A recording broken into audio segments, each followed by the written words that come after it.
Good morning again. It is 9:35, and I'm going to call the Solid Waste Authority Board meeting to order. Will the clerk please take roll? Vice Mayor Baxter, Here. Commissioner Flores, Here. Mia Marino, Here. Commissioner Powell, Here. Commissioner Sacks, Here. Commissioner Weiss, Here. Commissioner Woodward. Here. We have a quorum. Thank you. Mr. Pelowitz, would you please provide the invocation and lead us in the Pledge of Allegiance? Absolutely. Dear God, as we gather here today, we pray that we are ever mindful of opportunities to render our service to fellow citizens and to our community, keeping in mind always the enduring values of life, exerting our efforts in those areas and on those things upon which future generations can build with confidence. Let us continue to strive to make a better world. Amen.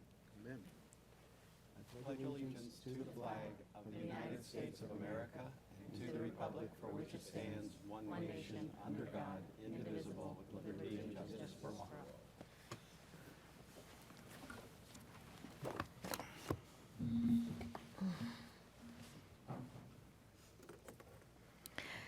Are there any additions, deletions, or substitutions to the agenda? Yes, Madam Chair. Yes, Madam Chair, there are. There is. I am requesting to reorder the agenda to take item 9D1, the approval to incorporate Service Area 5 into Service Area 2 for fiscal year 2026, to immediately follow item 6, matters by the public. I'll entertain a motion. I have a motion by Mayor Marino and a second by Commissioner Woodward. All in favor, say aye. Any opposed? See that the motion carries 7-0.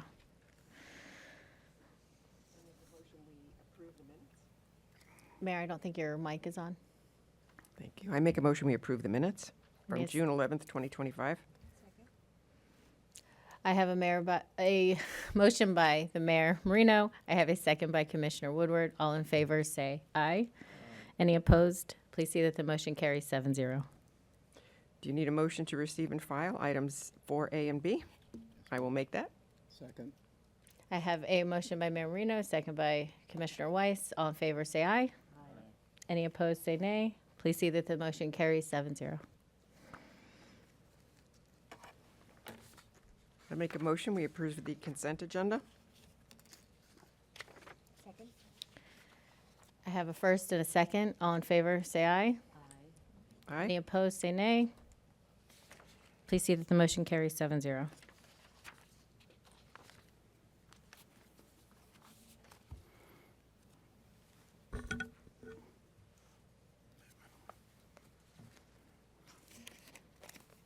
You're on to Do we have any cards for matters by the public? Do we have any cards? No cards for matters by the public. Thank you. We have not done the Citizens Advisory Committee minutes, or did you, I made a motion for both. for all of them? Yep. Thank you.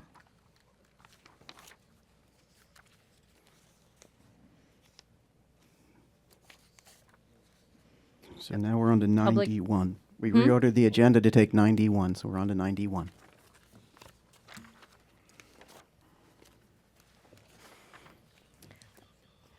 Are we having a presentation, Mr. Pelowitz? Absolutely. At the June board meeting, the board directed us to move forward with negotiating with Waste Management, who is the service hauler for Service Area 2, to agree to incorporate Service Area 5, which is the Glades, into Service Area 2 for this year, until we can bid this, of course, for this fiscal year. And this, we have met with them, and they've agreed to take Service Area 5 into Service Area 2. The Service Area 2 residents will be charged the Service Area 2 rates. Waste Management will be paid in accordance with the rates in their current contract. That's the piggyback with South Bay, Service Area 5. We will be making up the difference. This is a rate reduction for the Glades residents, and that difference will be made up from the collection reserve for Service Area 5 in the amount of $190,345.20 and an upfront lump sum payment. That is what we've agreed to. Waste Management has already agreed to it and executed the agreement. I just need your approval for me to execute it on the authority's behalf. So moved. Second. I have a first by Mayor Marino, a second by Commissioner Weiss. All in favor, say aye. Aye. Any opposed, say nay. Please see that the motion carries 7-0. So now we're back to 7. Now it's the public hearing on the budget. I think Mr. Dunkley has a presentation. Yes, good morning, Madam Chair, members of the board. Since our last meeting, yes, the presentation is up. Oh, thanks. So since our last meeting, we've received updated unit counts from the property appraiser's office, which has led to some downward adjustment in primarily all of the rates, the single-family, multifamily, commercial.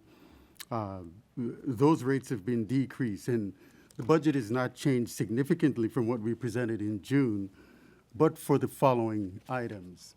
As reflected here, the single-family as well as multifamily rates have decreased slightly from the rates that were approved preliminarily in June. And the main reason is that the updated unit counts, we are spreading essentially the same costs among more units. And so we were able to adjust the rates downward. The commercial rates, the same principle apply. The rate for commercial low is down by pretty much 1/10 of a penny. Commercial medium is down 4/10 of a cent, and the commercial high is down 2.1 cent per square foot. The governmental rate remained largely unchanged, primarily because the tonnage, their rate is based on a per ton, and the estimated tonnage there did not decrease or did not change significantly. From a dollar, rather, going to the mandatory collection rates, which is at the bottom, those rates remain unchanged because they're driven primarily due to, as a result of agreements with the franchisors. From a dollar standpoint, we did not see any significant change in the revenue. The disposal assessments will go up slightly, tipping fees as well. On the expenditure side of the ledger, we were able to tweak the estimate for insurance expenses by decreasing that. We received some updated estimates from our insurance broker. That led us to kind of shore up our CIP budget slightly with the net difference. Taken as a whole, the disposal assessment rates, the pink, as what I would call pink, hopefully it's not a color change there, but the pink rates in pink were the ones that were advertised on the trim notices, which you should be receiving perhaps the end of this week, early next week. The final rates that staff is proposing is in the second to the right column. As was indicated earlier, the single-family rates have decreased, as well as multifamily and commercial. Those rates have decreased from the ones that we proposed in June. The collection rates have not changed from those rates that were discussed in June. The only thing we wanted to point out was the rates for Service Area 5. Those rates, as a result of merging that service area into Service Area 2, will see a significant reduction, and that's the only reason there why you see such a major delta there. And so taken as a whole, the rates here, as depicted and discussed earlier, from a tipping fee standpoint, the only change that staff has proposed, which was approved in June, which is a $15 increase for special waste, which we are proposing it to go from $65 to $80 a ton. So what we're seeking essentially is approval, the board's approval of the fiscal year 26 budget. We're approving the adjusted rates for the property tax bill, which will be going out in November, the actual bill, and the approval of the tip fee rate schedule, as well as resolutions 2005, 2025-02, 2025-03, and 04. And with that, we're available for any questions that you might have. Commissioner Flores. Yeah, I guess my when I looked at the fees, if we can go like 3 slides back to the collection fees. As I look at the collection fee, I feel like service area 2 and 5 are pretty high in comparison to some of the others. And I understand the redistricting we did to accommodate and what we just approved. So I'm okay with that. I guess what I'm considering when I look at this is that my area or part of my area is having to pay some of the larger costs. And I understand why, because we're combined with the western portion of the county. But as we look forward and we move towards going out for bids next, I believe that's going out next year, is that correct? That's correct. I would like to see if there is any way that we can look at how we draw the maps so that some of the service areas are a little bit more, there's not such a disparity between 377 and 208. And I don't know what the new rates are going to be because obviously we're going out to bid. But, as I see this, I just feel like certain parts of the county are paying a little bit more, and I understand part of the reason why. But maybe there's a way that we can sort of make this a little bit more fair or balanced for everyone in the county. So I don't know what that would look like. I guess I would leave that up to the expertise of the administration. But I just think that maybe how redrawing the maps could maybe alleviate some of that. So I just wanted to bring that up. Once again, I understand why, but I just feel like maybe we can do something to help alleviate some of that for everyone. Point well taken, Commissioner. Thanks for the input. Is that all, Commissioner Flores? You can continue? Or are we all finished? I guess at you this make- point, we're asking for the board to adopt the budget, approve the assessment and tip fee rates, approve the tip fee rate schedule, and then adopt resolutions number 2025-02, 2025-03, and 2025-04. I guess we can take the first 3 together, if you'd like, and then do each resolution separately, and I'd like to read the caption of each resolution. I'll go ahead and make the motion on the first 3 items. Do I have a second? Second. So we have a first by Commissioner Weiss, a second by Mayor Marino. All in favor, say aye. Aye. Any opposed? Please see that the motion carries 7-0. And Administrator Pelowitz, if you'd like to read. Yes, I'll read the motion, and then we can take a vote on each one. I'll read the caption. So resolution number 2025-02, a resolution of the Solid Waste Authority of Palm Beach County, Florida, implementing provisions of Solid Waste Authority Resolution 2021-01 and Resolution 91-27 and Florida Statute 197.3632, establishing mandatory solid waste disposal and collection programs, adopting a schedule of property classifications, adopting rates, defining collection areas, ratifying and adopting the annual non-ad valorem assessment roll, providing for severability, and providing an effective date. I'll make the motion. We approve. Second. First by Mayor Marino, second by Commissioner Weiss. All in favor, say aye.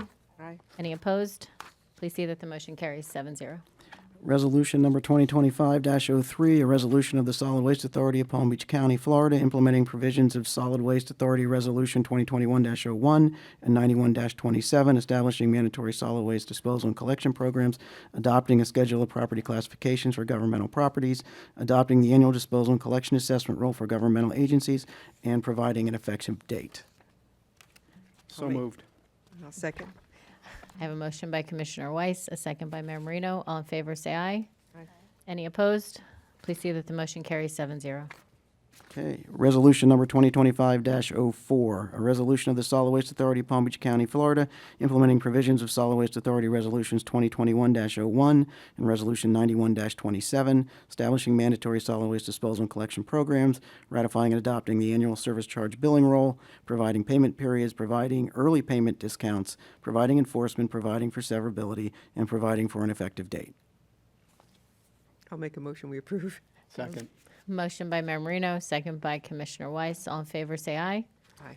Any opposed? Please see that the motion carries 7-0. Yes, and Madam Chair, I failed to read the resolution and adopt the resolution for 2025-05, which was for the combining those service areas, if I could do that now. Please.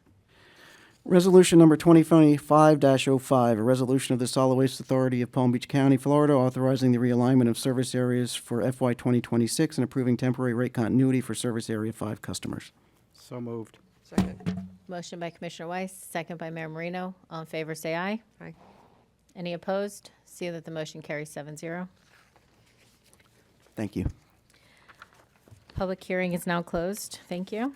On to old business. We have none. New business. This is item 9D2. This is the collection franchise contract discussion to determine the levels of service and all of the requirements associated with the upcoming franchise collection bid next year. Our objective is to put these bid and RFP documents on the street in September at some point in time. So we need some additional information from the board at this point in time. So I've got a presentation I'll go through. Feel free to interact. There's a lot in here, and I'm going to ask you to make decisions as we go so that we don't end up at the end and it's too confusing. So anyhow, so starting off, this is what the board has already directed us and approved. Now, again, anything on here can be changed.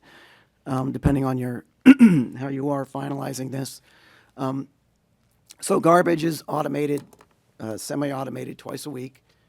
Excuse me. Recycling once a week, bulk collection, 3 items collected once a week, yard waste 6 cubic yards weekly at no additional cost would be excluded from the estimate of volume for larger piles, which we'll talk about in a little bit. The commercial rate was set at $5.50 per cubic yard. The SBE contracting goal has been changed. It is no longer an SBE MWBE, it is SBE. And you made the decision that in order to be considered local and qualified to submit an RFP on that SBE service area, haulers must establish and maintain a customer service office located within Palm Beach County 30 days prior to contract commencement, not at the time of the bid. So that's where we are there. This is the map, and this is the map that we've been presenting so far that identifies the service areas. This map is essentially the same that we've been using for the last couple of processes, with the exception that now the Glades area has been incorporated into Service Area 2. So that's where we are right now on the map. Let's go on to the next slide real quickly. For your information and to help you in all aspects of this discussion, we are putting up here single-family homes by service area, by commission district, to help you understand where your individual areas are. We've broken it down with small lots and larger lots for the discussion as it relates to vegetation for the 6 versus 12 cubic yards. So this is where we are right now with the single family. We only put up the single family because the multifamily really doesn't vary that much, but single family does. So are there any questions at this point about what's on this chart? Commissioner Flores. Yeah, once again, I'll echo my previous comments. As you see, Service Area 2 is now the one that's going to be significantly higher at $377 for the collection fee, while some of the other service areas are going to have some are right down the middle, like around 300. There's some others around 208. I just wish that we could. There's a way, and I don't know what that map looks like. I have to be honest with you, But if there is a way that we can sort of bring the numbers tighter together, so that we can, and I'm assuming it has to do with how we draw the maps and when we go out to bid. But it is significantly higher than 377 is significantly higher than I think the lowest is 208, and I don't even know which service area 208 is. But I would like to see our residents be somewhere in the middle, not so. I feel like it's a little disparity there. I guess I can address that, I guess. The board is free to draw boundaries however the board wishes to. The rates in South County have always been very low. It's always been that way. The only way that I think you could make that come about is if you redrew districts to incorporate some of South County into Middle County. But right now, the way, going back, prior to 2014, we had 11 districts. And in 2013, the board entered into a discussion to try and do exactly what you're saying, is trying to take away the highs and the lows and mitigate that a little bit by blending western areas with eastern areas. And when the bid was first done, it accomplished that. The rates kind of moderated. The western areas came down. No one saw any significant increase in the east. In fact, in the aggregate, total collection cost went down. But since then, most notably in 2019, when we took service area 6 out of service area 2 and used that as the MWBE set aside, that took about 14,000 single-family homes out of that district. And it's clear that that resulted in higher rates for service area 2 at that time. The hope is, at least somewhat, and I know this doesn't totally satisfy the problem, is that by taking that MWBE set aside out of service area 2, bringing that area back into 2 and moving the set aside down south, that it should help to mitigate a little bit the higher rates. But you're right, we've always had this tale of two areas where South County is low and everything else above it is high. There are a lot of reasons for that. It's based on a bid. South County generates less. They've got a lot more HOAs and POAs. They pay property management companies to collect yard waste, so they put out very little yard waste. And they're low generators. They tend to be more seasonal. That's always been the case. The only way, like I said, I don't know what the prices are going to be, but I know statewide the prices have gone up everywhere. In the past, we haven't seen those kind of increases, but I'm up for suggestions from the board as to what the board wants to do. If I may. Go ahead. I think the biggest obstacle it's the western part of the county, and I feel like it's just one portion of the eastern part that's taking on the toll of the western part, and I feel like we should spread that across the board. And I know you're trying to make a decision here, and I guess what I'm asking is not to make a decision right now, is to go back and see how we can work this, study it a little further, and see how we can make this a little bit more equitable across the board.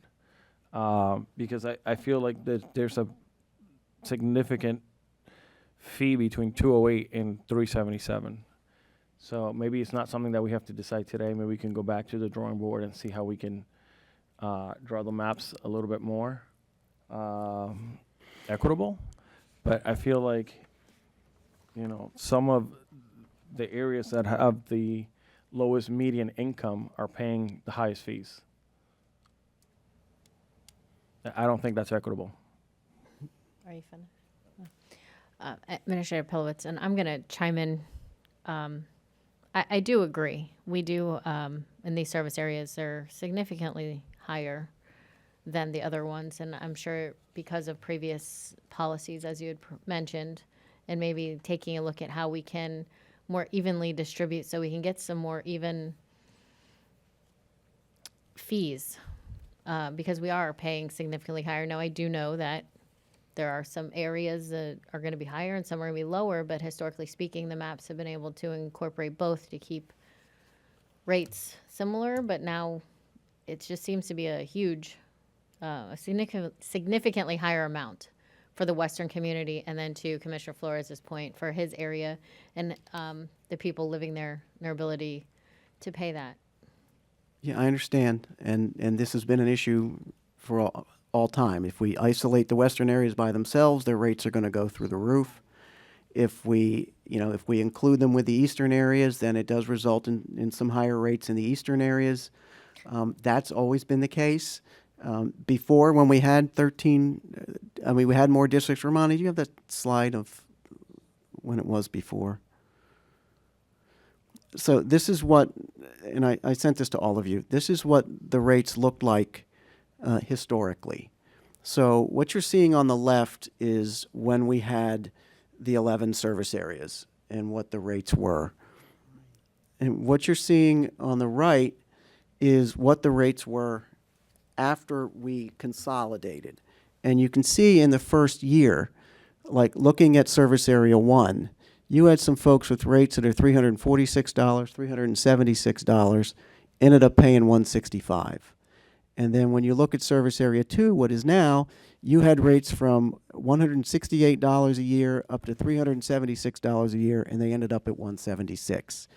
And on down the line. But you'll see when you look at this is the rates in South County, which would be service areas 7 and 5, 6, and 7, really, have always been significantly lower than the rest of the county. And so you could go to more districts, but the more districts is likely going to result in higher rates for some. Mr. Pellet, I don't think that's what we're suggesting. I think what Commissioner Flores, and I don't mean to speak for you, so correct me if I'm wrong. What we're suggesting is that you don't just incorporate, if we're incorporating eastern areas to bring the rates down, I think it's spreading it out more. And so what I will say is that this is a special assessment. So special assessments, there's laws related to special assessments. And the things we can't do is bid multiple areas and then blend rates. That we can't do. And we also can't consider anything other than the cost of providing the service. So you can draw boundaries. You could take, a southern area potentially and combine it in a district with a middle area, call that one district, bid it together.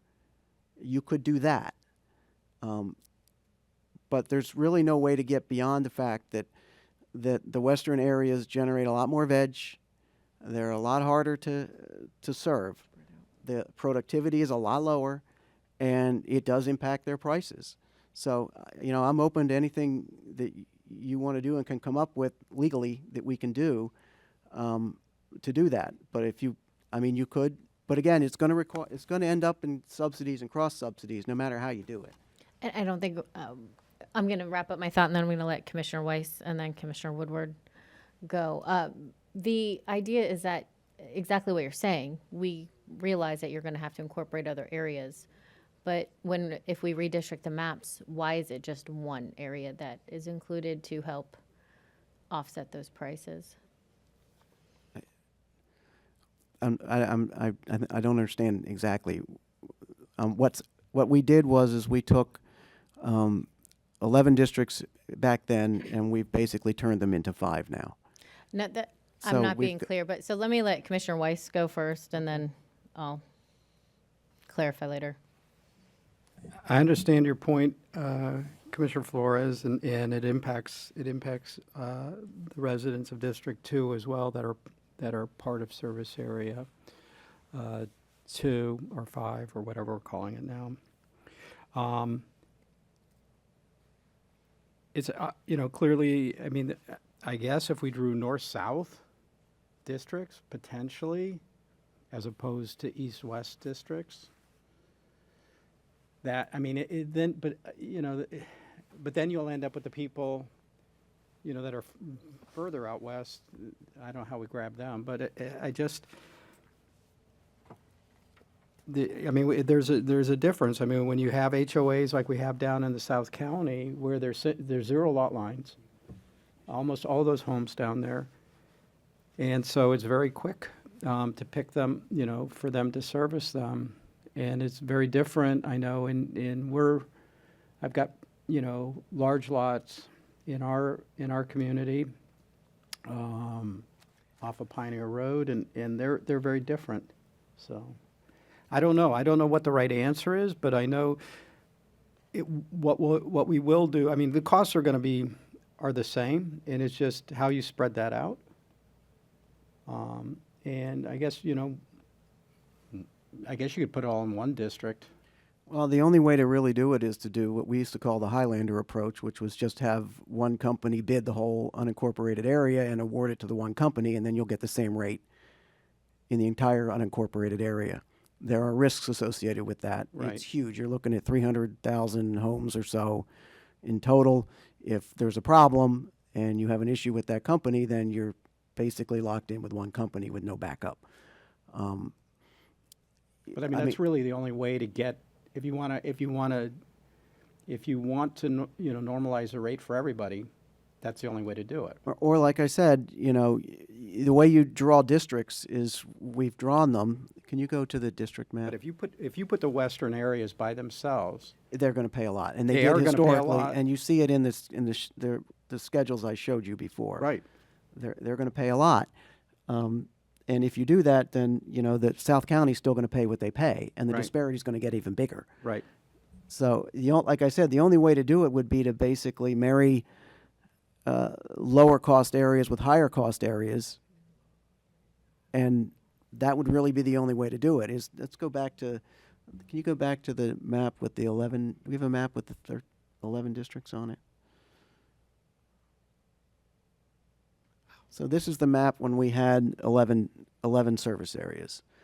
And so when we combined them, you can see how we combined them compared to the way it is now. You have a southern area and you have a middle area. And if you combined a southern area with a middle area, you would probably come up with a rate that's somewhere in the middle between the two. We try to keep everything contiguous, but we're not precluded from doing that. Ultimately, this is a policy decision on your part, and we're going to go with whatever map you decide you want, and we'll help you do that. But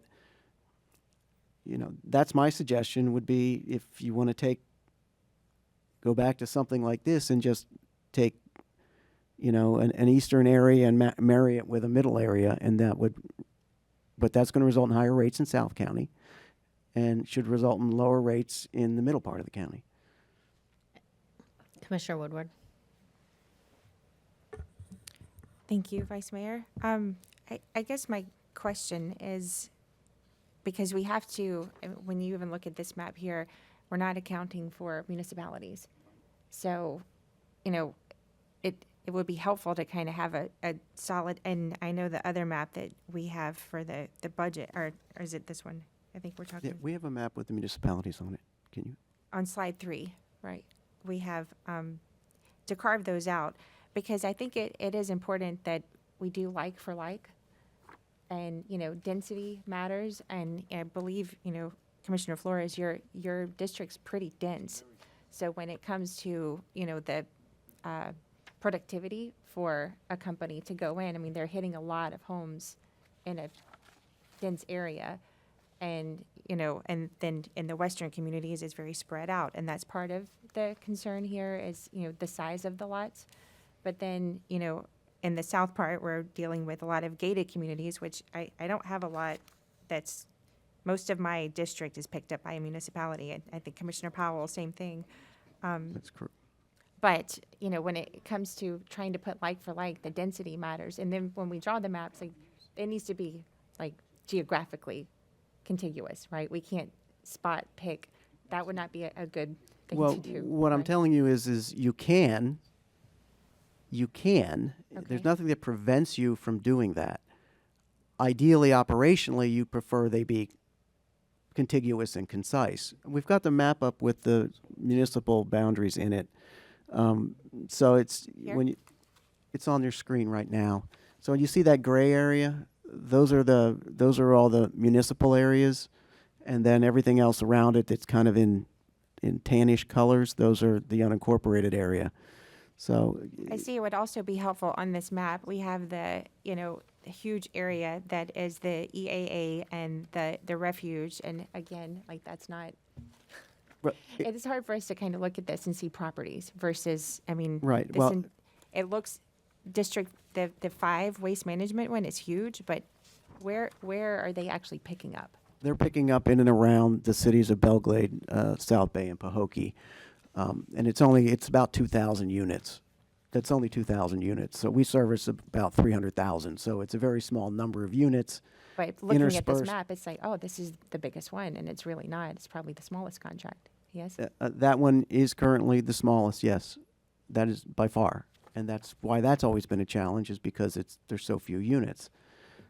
But again, when you look at the map, it is the areas around, it is those areas that are interspersed around the municipal areas.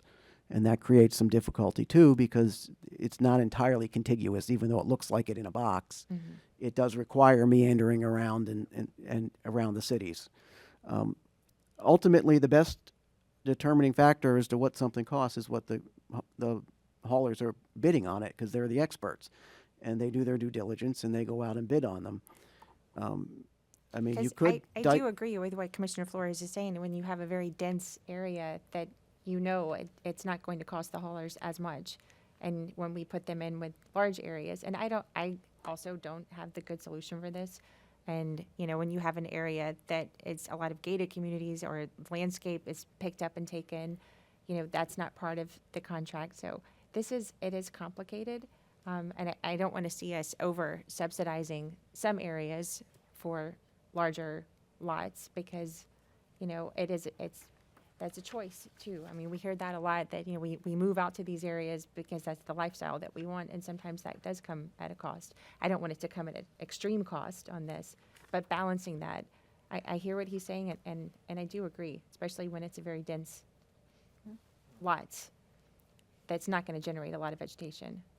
So that's probably not helpful, but I'm just saying that I agree that if we can find a good solution, we should. We have Mayor Marino and then Commissioner Flores. Thank you. For today, for the purpose of today and what we're doing, Commissioner Flores, you're okay with where we are right now? I want to be clear. I don't have a perfect solution for the map part.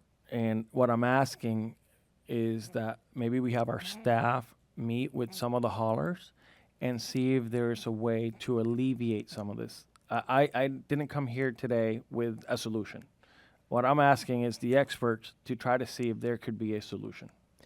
Okay, so my question is, for today and the fact that we are going to make a vote on what we're doing today, do you want to make changes to what we're doing today? Or do you want to say what we're doing today is good, but going forward, let's see what better solutions we can come up with and with more data, like in District 1, how many homes are in municipalities versus how many are in unincorporated, so we really have a comparison. I think when we go through the list of decision makings that we want to do today, I think we should definitely move forward with that, with the caveat that maybe by this, in 1 or 2 meetings, we can see if there is any solutions to the map, and then we can adjust maps if that is the case. Once again, I don't know, but I think we should move forward with the idea that maybe we can redraw some of the maps. So the question to Mr. Prelowitz then is, if we adjust maps, what do we do with the contracts for the haulers? Well, I mean, we would have to schedule another meeting, maybe a special meeting, or delay the issuance of the bid and RFP until after the October meeting, where we could finalize these things. But if you'd like to go through everything else in here, other than the map today, and make decisions on that, then that would certainly be helpful in us putting these final documents together. And then once you decide on a map situation, depending on what we can come up with, then it's just a question of, just changing numbers and changing unit counts. in the schedules that are going to go out. So, I mean, I would prefer to go forward with at least all the other decisions. And if we need to revisit the map, then we can talk about that at another meeting. I have no more comments. Commissioner Powell? Thank you, Chair. Mr. Pelowitz, my question concerns, this is an annual assessment. Are you aware of how many complaints or have there been a number of complaints from residents who've had the issue of being able to cover this cost? No. Okay. In the grand scheme of things, is this, and because I don't have the numbers, compared to what the municipal haulers are charging for those who are in areas that are incorporated, is there a way, or do we have the numbers to compare on an annual basis to maybe what's being charged, just to see a reflection of where we are in our different service areas as opposed to what municipal haulers are charging for those who are in incorporated areas? I don't have them at hand. We can get them. Generally, though, if you look at areas around the state, the rates have been going up. Port St. Lucie's rate is like, what, $350? It's like $350. They just went out to bid 2 years ago. So that's a pretty urban interior municipal area that I know off the top of my head. But I don't know what the cities who haul their own are charging, like West Palm Beach and things like that. You know, I would say that the rates in South County are the anomaly. They're not normal. They're nowhere near. I haven't seen any other rates around the state that are as low as that. So that I will say. Thank you. And the reason my question centers on those concepts is to compare of what we're looking at for those who are being serviced by municipal waste haulers inside of the municipalities compared to what we're doing, and if it's in line, right? Because the challenge I'm having right now is there a problem that we're looking for a solution, or is there a problem that we're creating to create a solution, right? And I just want to make sure that what we're doing is in line with what everybody else is. So if I live in West Palm Beach, and I didn't bring my computer with me, so I can't pull up my tax bill right now, but I want to make sure that, I don't know off the top of my head. I know what I pay in taxes, but I don't know what that is overall. I just want to make sure that we're in line and Right. If I It's may in our for a water bill. second, I just want to state that we don't get complaints about people not being able to pay it. It's billed on the tax bill correct. with everything else. And so it's not something they see in a separate bill. So I just want to make that clear. It's on the same tax bill as everything else, so they're looking at the big number. They're not necessarily looking at all the little numbers within it. Well, understood. And me personally, when I do look at my tax bill or I look at any bill, I itemize things, even your credit card, and I go, oh, I paid for that. Oh, that's, so just to make sure when people look at things, if this stands out, somebody's going to make a call or somebody's going to be challenging it. And that's what I want to make sure we're not doing, because if this is something that puts people over the top where they can't afford their taxes, i.e. one of the issues we were dealing with in our other board meeting, I want to make sure people are aware of that and we address it head on. Thank you. I'm done. Thank you. Commissioner Flores and then Commissioner Sacks. Yeah, I see Mr. Gonzalez wants to say something, so I'll ask him to. So, yes, Commissioner Flores, thank you. Ramona, can you go back to the 11 districts to show the rates? So one thing I just want to bring your attention to, if you notice for the 2013 contract, which goes from 2014 to 2018, if you look at Service Area 2 compared to Service Area 1, the difference in rates, there was a $12 difference. I know you mentioned there's such a huge delta now. And the reason being there is because Service Area 6 was a part of 2 in that service area. Service Area 6 is a very condensed area. It's easy to service, close units, HOAs, commercial. And the reason why we used that service area for the SPE set aside was for startup companies, an easy area for them to get their foot in the door. Well, what you have already voted on was to put that Service Area 6 back into 2. And if you look right now, the difference between rates are about $77 between 2 and the next highest. So if we were to look, like Dan said, a bid is a bid. We can't forecast the numbers. But when 6 was already part of 2, it was more comparable. It was only a $12 difference. So you've already voted to put that prime area back into 2. So it's already, for the upcoming bid, should offset that rate difference quite a bit. Right, I understand that. But my concern is, and I want to share with the board, is that I've heard from all of the haulers that the prices aren't going down. They're only going up. Because the cost of living has gone up, because the cost of services, products, everything has gone up. So now we have a Western community, and I know the comment has been made that people that choose to live out there is because they want a different quality of living, but not everybody in the Western community has a nice quality of living. I mean, we have Belglade, Pahokee areas that are, their median income is extremely low. So we have vulnerable communities out there. So I don't want to leave them off in an island. I want to be clear about that. Like, when we go back to that old map where the Western communities are isolated, I don't think that's fair. I also don't think it's fair that only the central part of the county is taking on the burden of the Western community.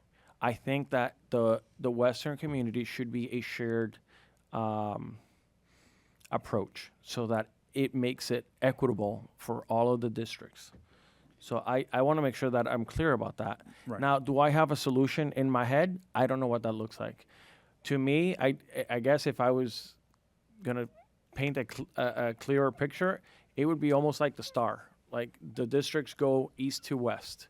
And that way, but is that feasible? Probably not because of the road systems. And we have the reserves out west, so it would be hard to navigate that. I guess what I'm asking for today regarding the map is let's go back, let you sit down with the haulers, figure out if there is an easier situation, and how can we lessen the burden on just the one district that's taking the toll of the Western communities. So that's my ask today. If we come back and you say, hey, Joel, we tried everything, we looked at different things, and there's really no other way, then I guess that's the way it'll have to be. But what I'm asking today is let's go back. Let's go see if there's any other way that we can lessen the burden on some of the districts, and we can share that across the board. Because I know that these rates are only going to go up when we go out to bid. And if it's $377 today, are we going to go be well over $500 in the next contract that we enter into? So that's my point. I definitely want to move forward with making some of these decisions. I don't want to continue the conversation just talking about the maps. All I'm asking for today is, can we go back, look at some of these, talk to the haulers, and see how we can maybe lessen the burden on that one. Yes, Commissioner Flores, we Thank can you. do that. And if it's the consensus of the board that we do that, then we will certainly do that, and then we will delay the issuance of the bid and the RFP a little bit, just so we can take a look at these additional maps. So, Sarah. Commissioner Sacks? All right, thank you. I think this is an interesting conversation because it goes into whether some communities should bear the burden of economic issues in other communities. I have lived in the city, Boca Raton, and now I live in an area where there are no cities. District 5 has no cities. We're all county. What I have seen in last year's on waste material is that the areas that are unincorporated have different waste materials. I mean, it's fewer cans, more yard rubbish. What occurs is that people will dispose of their yard rubbish in areas that they shouldn't. If anyone would take and I don't suggest that you do this, but the western part of the turnpike is full of garbage.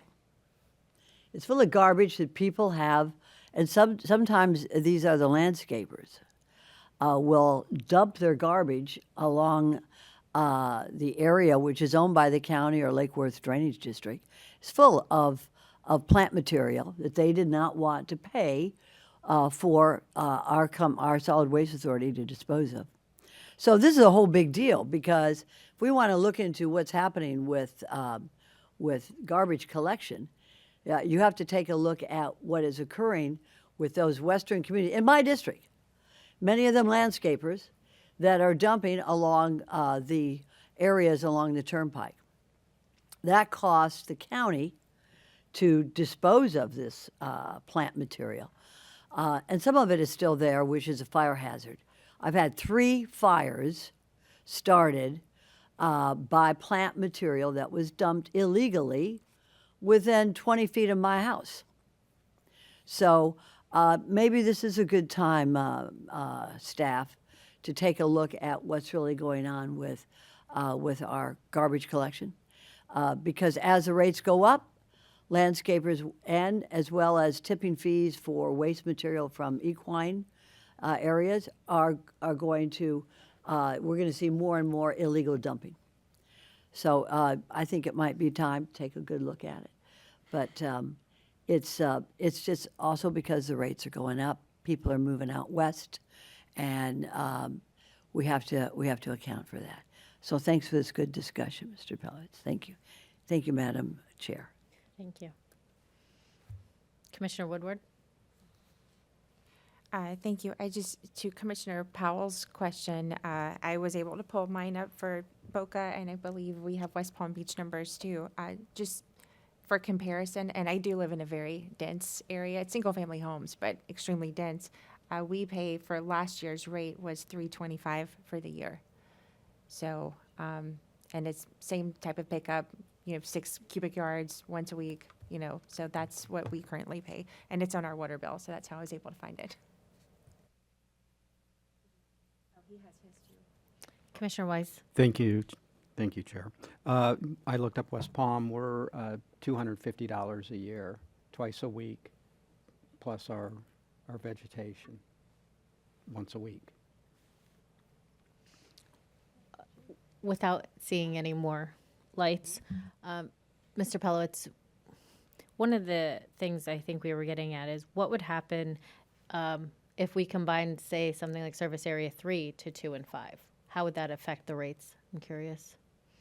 Well, I mean, obviously, Service Area 3 is a low-cost area, so like one option that just popped into my head is you could take the Glades area and combine that with like Service Area 3 and say if you're the hauler for Service Area 3, you have to service the Glades as well.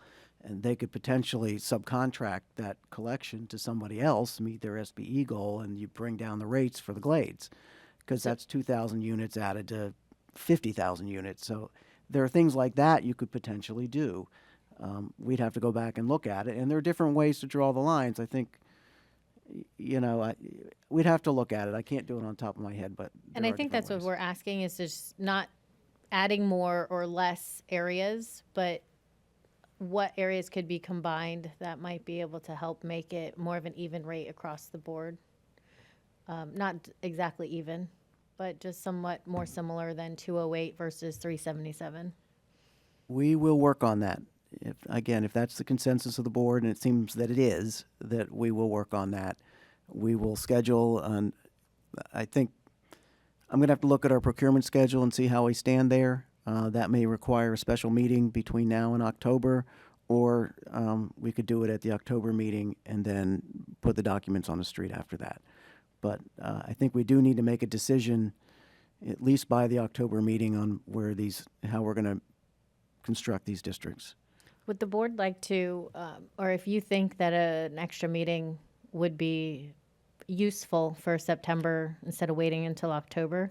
Would the board like to maybe agree on that before we leave? Anyone have any objection to that? I'm sorry, say that again? Commissioner Powell, in order for them to look at it, they might need to bring us some more information prior to October. Would you have any objection to us having a meeting in September? We wouldn't normally.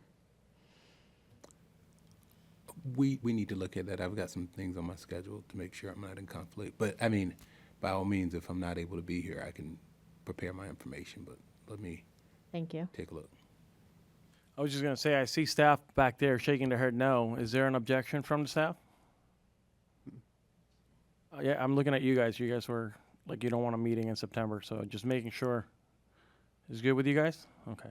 It doesn't matter to them. No, I saw their head shaking. Maybe they All right, they so weren't- without, and we'll work, trying to put that together then. Yeah, we'll take a look at the schedule, and like I said, if we can make it work in October, are you okay with just doing it in October and not doing the September meeting? Correct. The only reason I brought up September is because you That's thought correct. you might need it. Yeah, so I'm going to check with our procurement people, look at how much time we're going to have in putting this on the street and make sure it's doable if we make the decision in October. If Okay. not, we'll get with your staff and schedule a special meeting in September. Sounds like a plan. Were there any other questions that you needed answered? Yeah, so currently? I'd like to go forward now with the decisions that are left so that we can make these decisions and leave the boundaries as the only thing left. So I'm going to put on my glasses now. So, as I said, I've gone through the things that we've already talked about. And so now, again, you've directed us to issue this bid at both 6-yard and 12-yard volumes so that you can take a look at it and determine which one you want to award. And you've also, so I think we've covered the service area 5 and 2 thing. The first thing on the list is the estimate for non-compliant yard waste piles. Currently, we have an $8 cubic yard rate for piles that exceed the 6-yard limit. You've already directed us to give credit for the first 6 yards, or if we opt for a 12-yard option, they'll get credit for the first 12, and they'll only get charged on the difference. Right now, we're at $8 a yard. It hasn't changed since 2019. We haven't applied the price index adjustment factor to it. So the question is does the board want to increase that rate from $8 to $10 a cubic yard, given inflation, or do you wish to leave it the same? If you leave it the same, the haulers are all going to bid around it. So it could still be 8, but they'd have to figure out how much to increase in their base bid to cover this. If you increase it to 10, which I think is reasonable, then it's less likely they're going to do that, and it puts the burden for the additional large piles on the person who generated the pile. So that's the first decision. A, do you want to keep this estimate for non-compliant piles, keep this process? And B, do you want to keep it at $8 or move it to 10? Or some other number that you deem fit? I do not see any lights, so I will chime in. I personally would like to keep it the same. Commissioner Weiss. Thank you. I would allow it to go up to $10. I don't think it's fair for people that are not putting out the excess vegetation to subsidize those that are, and that's what would happen. And everybody will have to. It'll be spread out across everybody, because the haulers are just going to build it in. Yeah, me too.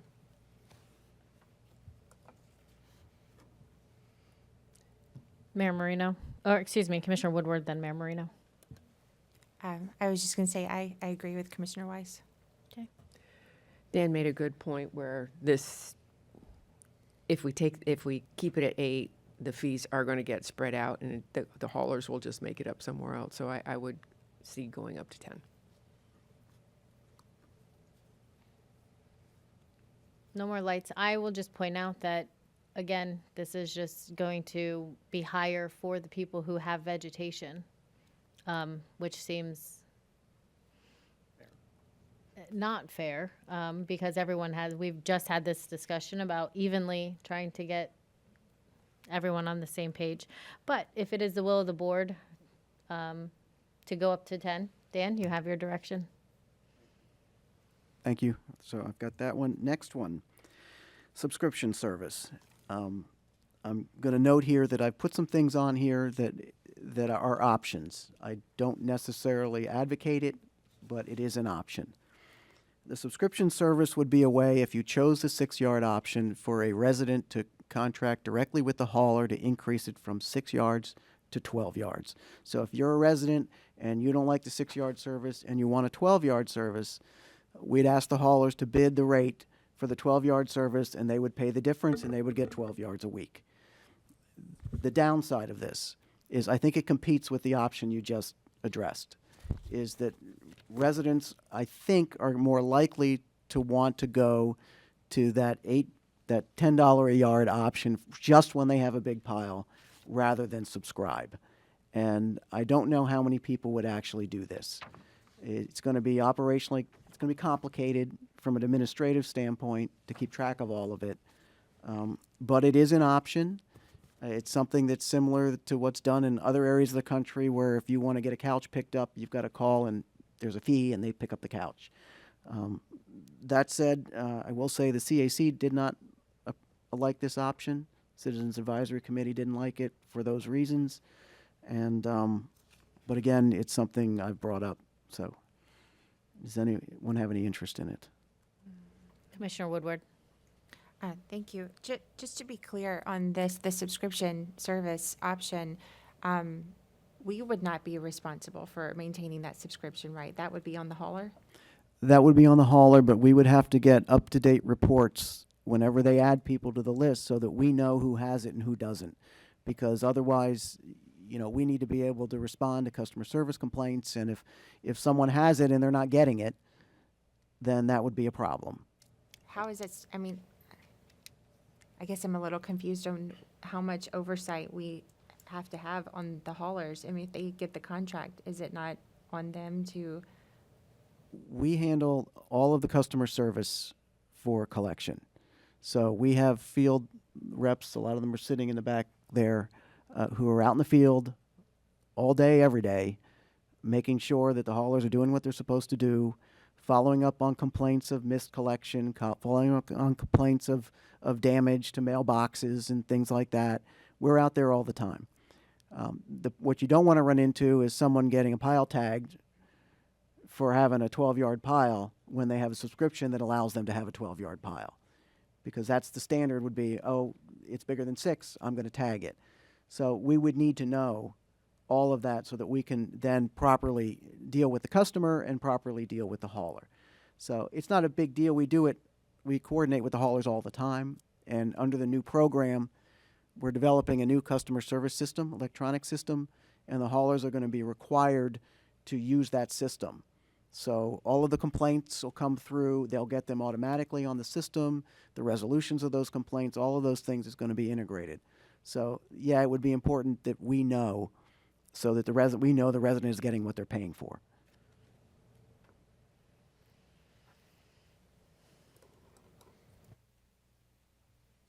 Mayor Marino. Just a quick question. With the subscription option,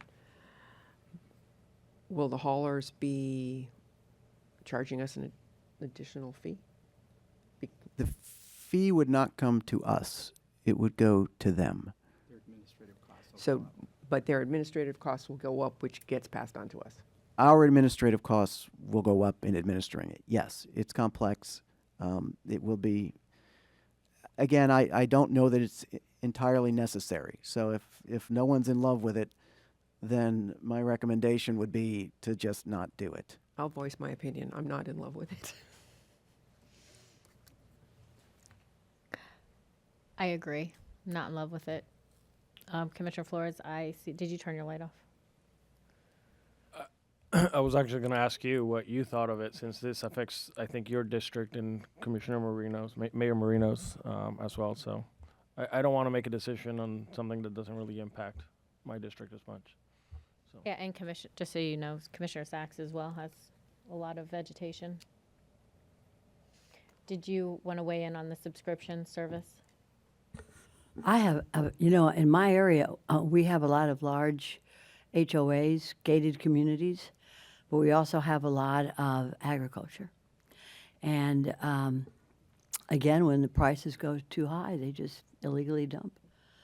So I think that whatever is best for the whole community is fine for us. I have no Yeah, specific and issues. I on don't it. see too many people signing up for a subscription, so to add those administrative costs don't seem to make a lot of sense. Thank you. I have your direction. Thank you. The next one on the list is the vegetation amnesty option. We talked about this at the last board meeting. There were some who brought up the fact that West Palm does do it, and there are other cities that do it. We talked about how obviously it wouldn't be workable to do it all at the same time because it would overburden the hauler's resources and result in higher prices. This vegetation amnesty option would allow each single-family home the opportunity one time a year to put out a bigger pile. And you could call it hurricane prep, you can call it whatever you want, to put out a bigger pile. We have it in here at 15 yards. You could make it whatever you want. We would do it on a staggered basis, segment the service areas so that you're not doing the whole service area at the same time. We would have to provide outreach through HOAs and POAs and other organizations. We would have to put something on our website so that people can type in their address and figure out when they want to do it. This is complex. Again, there is going to be an administrative burden to it. There's going to be some cost to the hauler. I can't quantify how much. It doesn't necessarily mean that over the course of a year more material is going to be put out. It just means that there's going to be a short window where there is a larger amount, and that would probably be followed by a smaller amount later on. This is an option. I'm bringing it up because it was discussed. I think we've found a way to make it work, but that doesn't mean it's not without cost, and it doesn't mean it's not without administrative burden. Commissioner Weiss. Thank you. I mean, so living in a community where we have it, I feel like most of the time we miss it. And I think I just think it's going to it'll add costs. And if you miss it, you get no benefit out of it. And then you have to make sure that how you get the notice out to people, let them know which week it's going to be. I just think it's very difficult to manage. We get a notice in our water bill, and they'll post it online that says this week, you can put out, and they do it in advance. They'll, tell you the date, the week date that you can put out an extra large pile, and they'll take whatever. So if you can get your work done and put out that big pile that week, and you remembered to do it, you can take advantage of it. But I don't know. I think we're probably like most people and forget about it, and then until you see a neighbor with a big pile out, and then you realize, and then it's too late. And so I don't know. It's nice, that we get that notice, but most of the time we're not able to take advantage of it.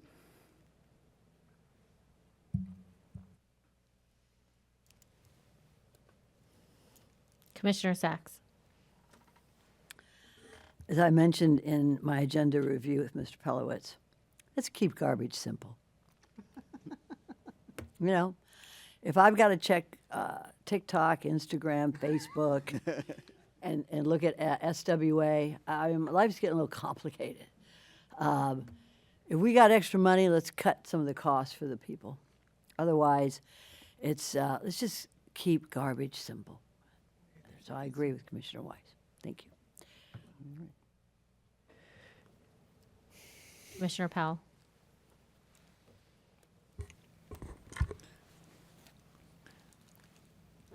Thank you, Madam Chair. And I'll come at this from a different lens.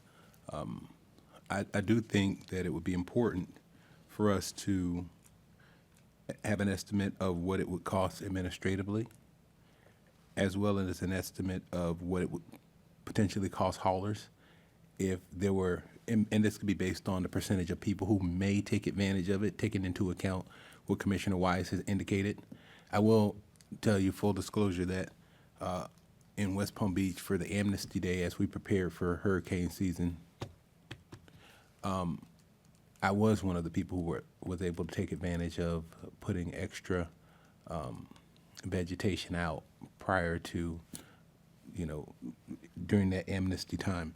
So without having a real look or a survey of the number of individuals who take advantage of an amnesty program to do more than 6 cubic feet, we're guessing. So I would like to have a little bit more data, a little bit more documentation or evidence in terms of, does this make sense?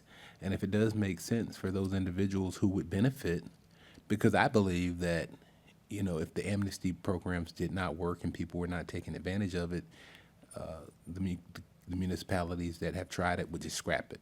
So it would be useful or helpful to have a little bit more information as opposed to us, kind of guessing off the top of our heads.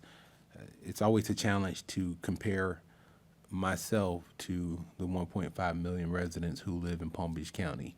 So if I had a little bit more information, a little bit more documentation to see, it would be helpful to make that decision. Maybe it does work for some people. Maybe it would be beneficial, but I don't have enough information in front of me to make that decision. Commissioner Flores. Yeah, I want to echo that sentiment too. Anytime we're trying to make decisions up here, it would be good to have data backup to understand what we're talking about. For example, in the subscription services, you said that it would add administrative tasks to your staff, and and that would create a cost burden to us. So, but what does that look like? Is it significant? Is it not significant? But I guess what my comment is piggybacking on Commissioner Powell's comments is, anytime you bring things like this to us, we should have backup data, or maybe estimates, or so that when we're making decisions here, we should know. I mean, is it significant by the cost to do an amnesty program? Because I wouldn't be opposed to an amnesty program, but if it's a huge cost, then that might not be the way to go. But if it's insignificant, then maybe it's something that we can adapt. But without really having some of that data, and I know it might be difficult to get actual data because we go out to bid, but maybe you can get the data from West Palm and see how much it added to them, and that way we can try to make some. Sure, we can decisions table based this put this on the to be discussed in the future. Table this internally, administratively. You're looking at probably less than $50,000 a year, probably closer to 30,000. It's not an entire person. It's just, it would not be that extreme. But as far as the cost to the hauler and in the rates, I think we can take a look at contacting West Palm and seeing what it costs them, and we'll bring that back. Unless the board, if that's the will of the board. So. With no more lights, I would also like. I'm just going to finish my thought. Commissioner Sachs had said something earlier about also, if it's too expensive, they just won't take it. Having an amnesty that people do take advantage of might help keep down the illegal dumping, to her point, in her district. I am in favor of it as long as the cost, when you bring that back to us, is not absorbent. And Commissioner Sachs, please feel free. Yeah, thank you. My understanding is that before a storm and after a storm, folks are allowed to put out plant material without affecting what we're talking about, this amnesty today. Is that correct, Mr. Phillips? No, not before the storm, only after. So After the once storm, we have a okay. hurricane or natural disaster, they can put out as much as they want, and we contact our debris haulers and we Good. pick up everything. Okay. But before the storm, our our message has always been, prepare today, don't delay, which is, let's get the trimming done year round. Let's put it out in modest amounts, and let's not wait till the last minute when there's a storm in the box and we've got everyone putting out big piles that aren't going to get picked up, and they're going to sit there through the storm. So that's been our message all the time. Again, the amnesty thing, I'm bringing it up only because of the fact that others do it, and it's certainly not impossible to do. So And this amnesty thing is separate from what we do automatically after storms. That's correct. And Okay. what we have it here now is it's staggered. We've got it in at 15 yards. You wouldn't need, if you chose the 12-yard option, you wouldn't need the amnesty because 12 yards is huge. We've put some boxes out front when you walked in to show what 6 cubic yards actually looks like. Uh-huh. Because, we talk about these things all the time, but no one really can visualize it. So that's kind of why we did that. And also for the public, any member of the public who was coming in on this issue would understand what it is. Well, I think probably, as far as if we have additional monies that we can do this and allow people to put out more a 1 day, a year, their area, and if the folks want it, that's fine. I think it's just a matter of if you ask people, will you want to have one additional day of more garbage, or would you like to have $50 taken off of your cost of Solid Waste Authority? I don't know. I'd probably prefer the $50, but depends on what the people want, and it depends what the costs. So I think echoing what my fellow colleagues say, let's take another look at it. Okay. And if that's what the folks want, then they'll pay a little, they'll pay the same, and we'll give it to them. Okay. Okay, thank you. Thank you.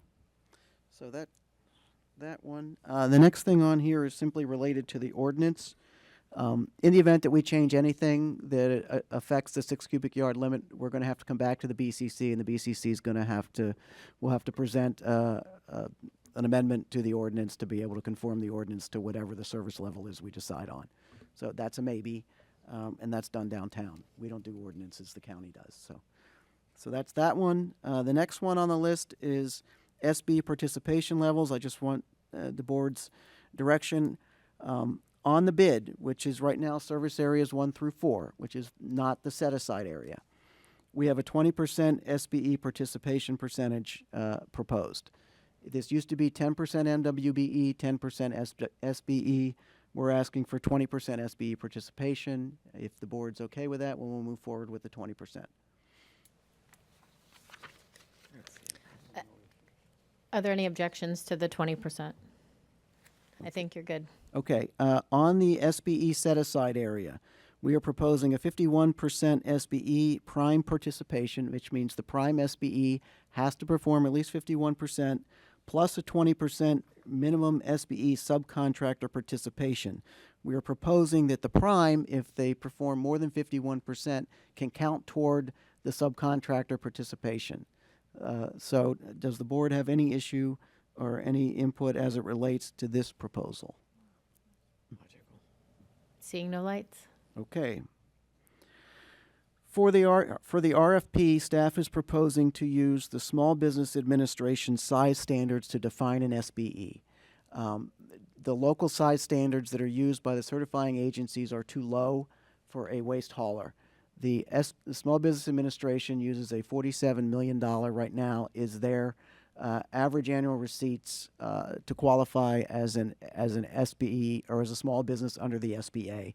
We are asking for the board's authorization to use the SBA size limit in determining whether someone is qualified to propose for that set-aside area. Any objections? Can you Commissioner Powell? repeat that? In order to qualify as an SBE and to be certified locally, there are size standards for SBEs. I think the highest one is maybe 12 million or something like that. For this solicitation, we are asking the board to authorize the use of the Small Business Administration's size standard to allow someone to propose as an SBE on the set-aside area. And that size standard, I think right now, is 47 million average annual receipts for the past 3 years.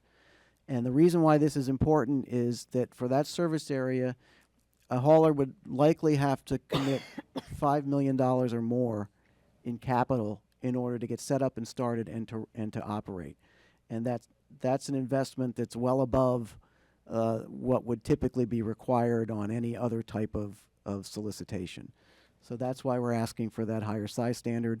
We did this the last time, and we allowed the good company to come in based on the SBA size standard, and we're just asking to do that again. Are you good, Commissioner Powell? I think so. As a follow-up, that doesn't impact any of the businesses or companies that you already have.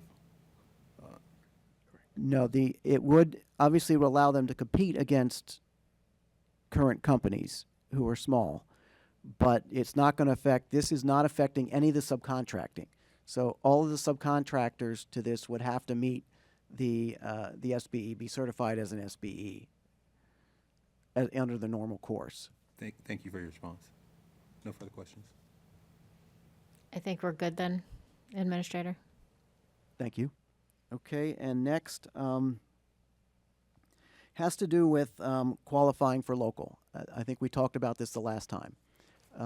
The board has said that for the SBE Prime to qualify to participate, they'd have to be local 30. They'd have to have an office set up 30 days before the start of the service, not as of the bid due date or anything else. So this would allow a small business that's outside the county to propose. They wouldn't get local points on the RFP. They would lose out on the local points, but they would be able to propose. And so that's what we're saying there. All of the others, all of the subs and everything else would have to be local certified as of the bid due date, which we expect to be in December. No objections? Okay. Thank you. Oh, Commissioner Powell, did you want to speak again? No. Or is that from before? Thank you. And then under the local participation, there are 10 points for local. We are proposing that in this RFP that the SBE Prime, if they're local as of the bid due date, would receive 5 points, and they would receive up to 5 points for their subcontractor participation. So this is an RFP, it's not a hard bid. So we are going to be considering local and SBE in the award of points. And I want to note that all of this comes back to the board. We don't award the contract, the board does. So the board will make the decision as to which, in the bid, obviously it's a bid, but you'll be deciding, excuse me, if it's 6 or 12. And then for the RFP, you will be deciding who to award the contract to based upon their responses. Staff will have an evaluation committee and a pre-qualification committee, but the ultimate decision is yours. So that's that. And finally, on the resolution, I just want to point out that by authorizing and establishing all of these limits in here, and by approving the method of award in these contracts and everything in them, and the solicitations for going on the street, you are complying with Resolution 2020-02, which we established to ensure compliance with the special act, which has it basically says that the board must create a process for the award of franchises, must establish the boundaries and all the levels and the appeals process for this, and all of this is being done in order to be compliant with the act and the resolution. So with that, that's the direction we need for now. And then we'll have to come back and deal with the amnesty issue and the issue related to boundaries and things like that at a future board meeting. And then at that point, we'll be good to go. Sounds good. Is that all? Did I miss anything?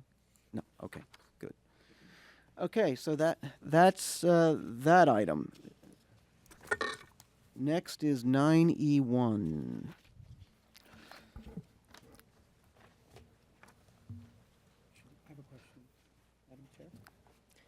Yes, Commissioner Weiss. Thank you.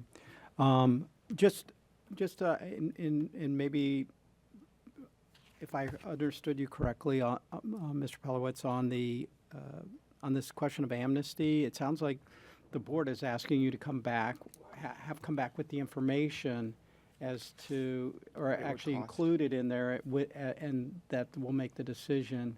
So that way, I don't know what, and I think if I understood what the folks were saying, is that they want to see the numbers from the haulers on what the amnesty would cost. So that would have to be part of the RFP, so that we can evaluate it and see if we want to include it. No, I think what I was asking is that we make the decision about the amnesty prior to putting this on the street. The decision to include it as a level of as part of the service the haulers are going to provide, or to not include it as part of the service the haulers are going to provide. So how would we have the data as to what it would Well- cost and what and an estimated level of participation? That's the challenge for us, is we would have to somehow estimate that. We can talk to Okay. West Palm and see what percentage of people actually do it. We can talk to the haulers and see if there's areas where they actually do this somewhere else, and try to, obviously not publicly because they don't like to disclose a lot of their internal information, but try to get an idea as what impact this would have on the rate if we include it. That's the challenge. I also believe you were going to reach out. Yes. Okay. Yes. And bring this back to you before the meeting where we discuss, at the same meeting where we discuss the boundaries. Okay. Thank you.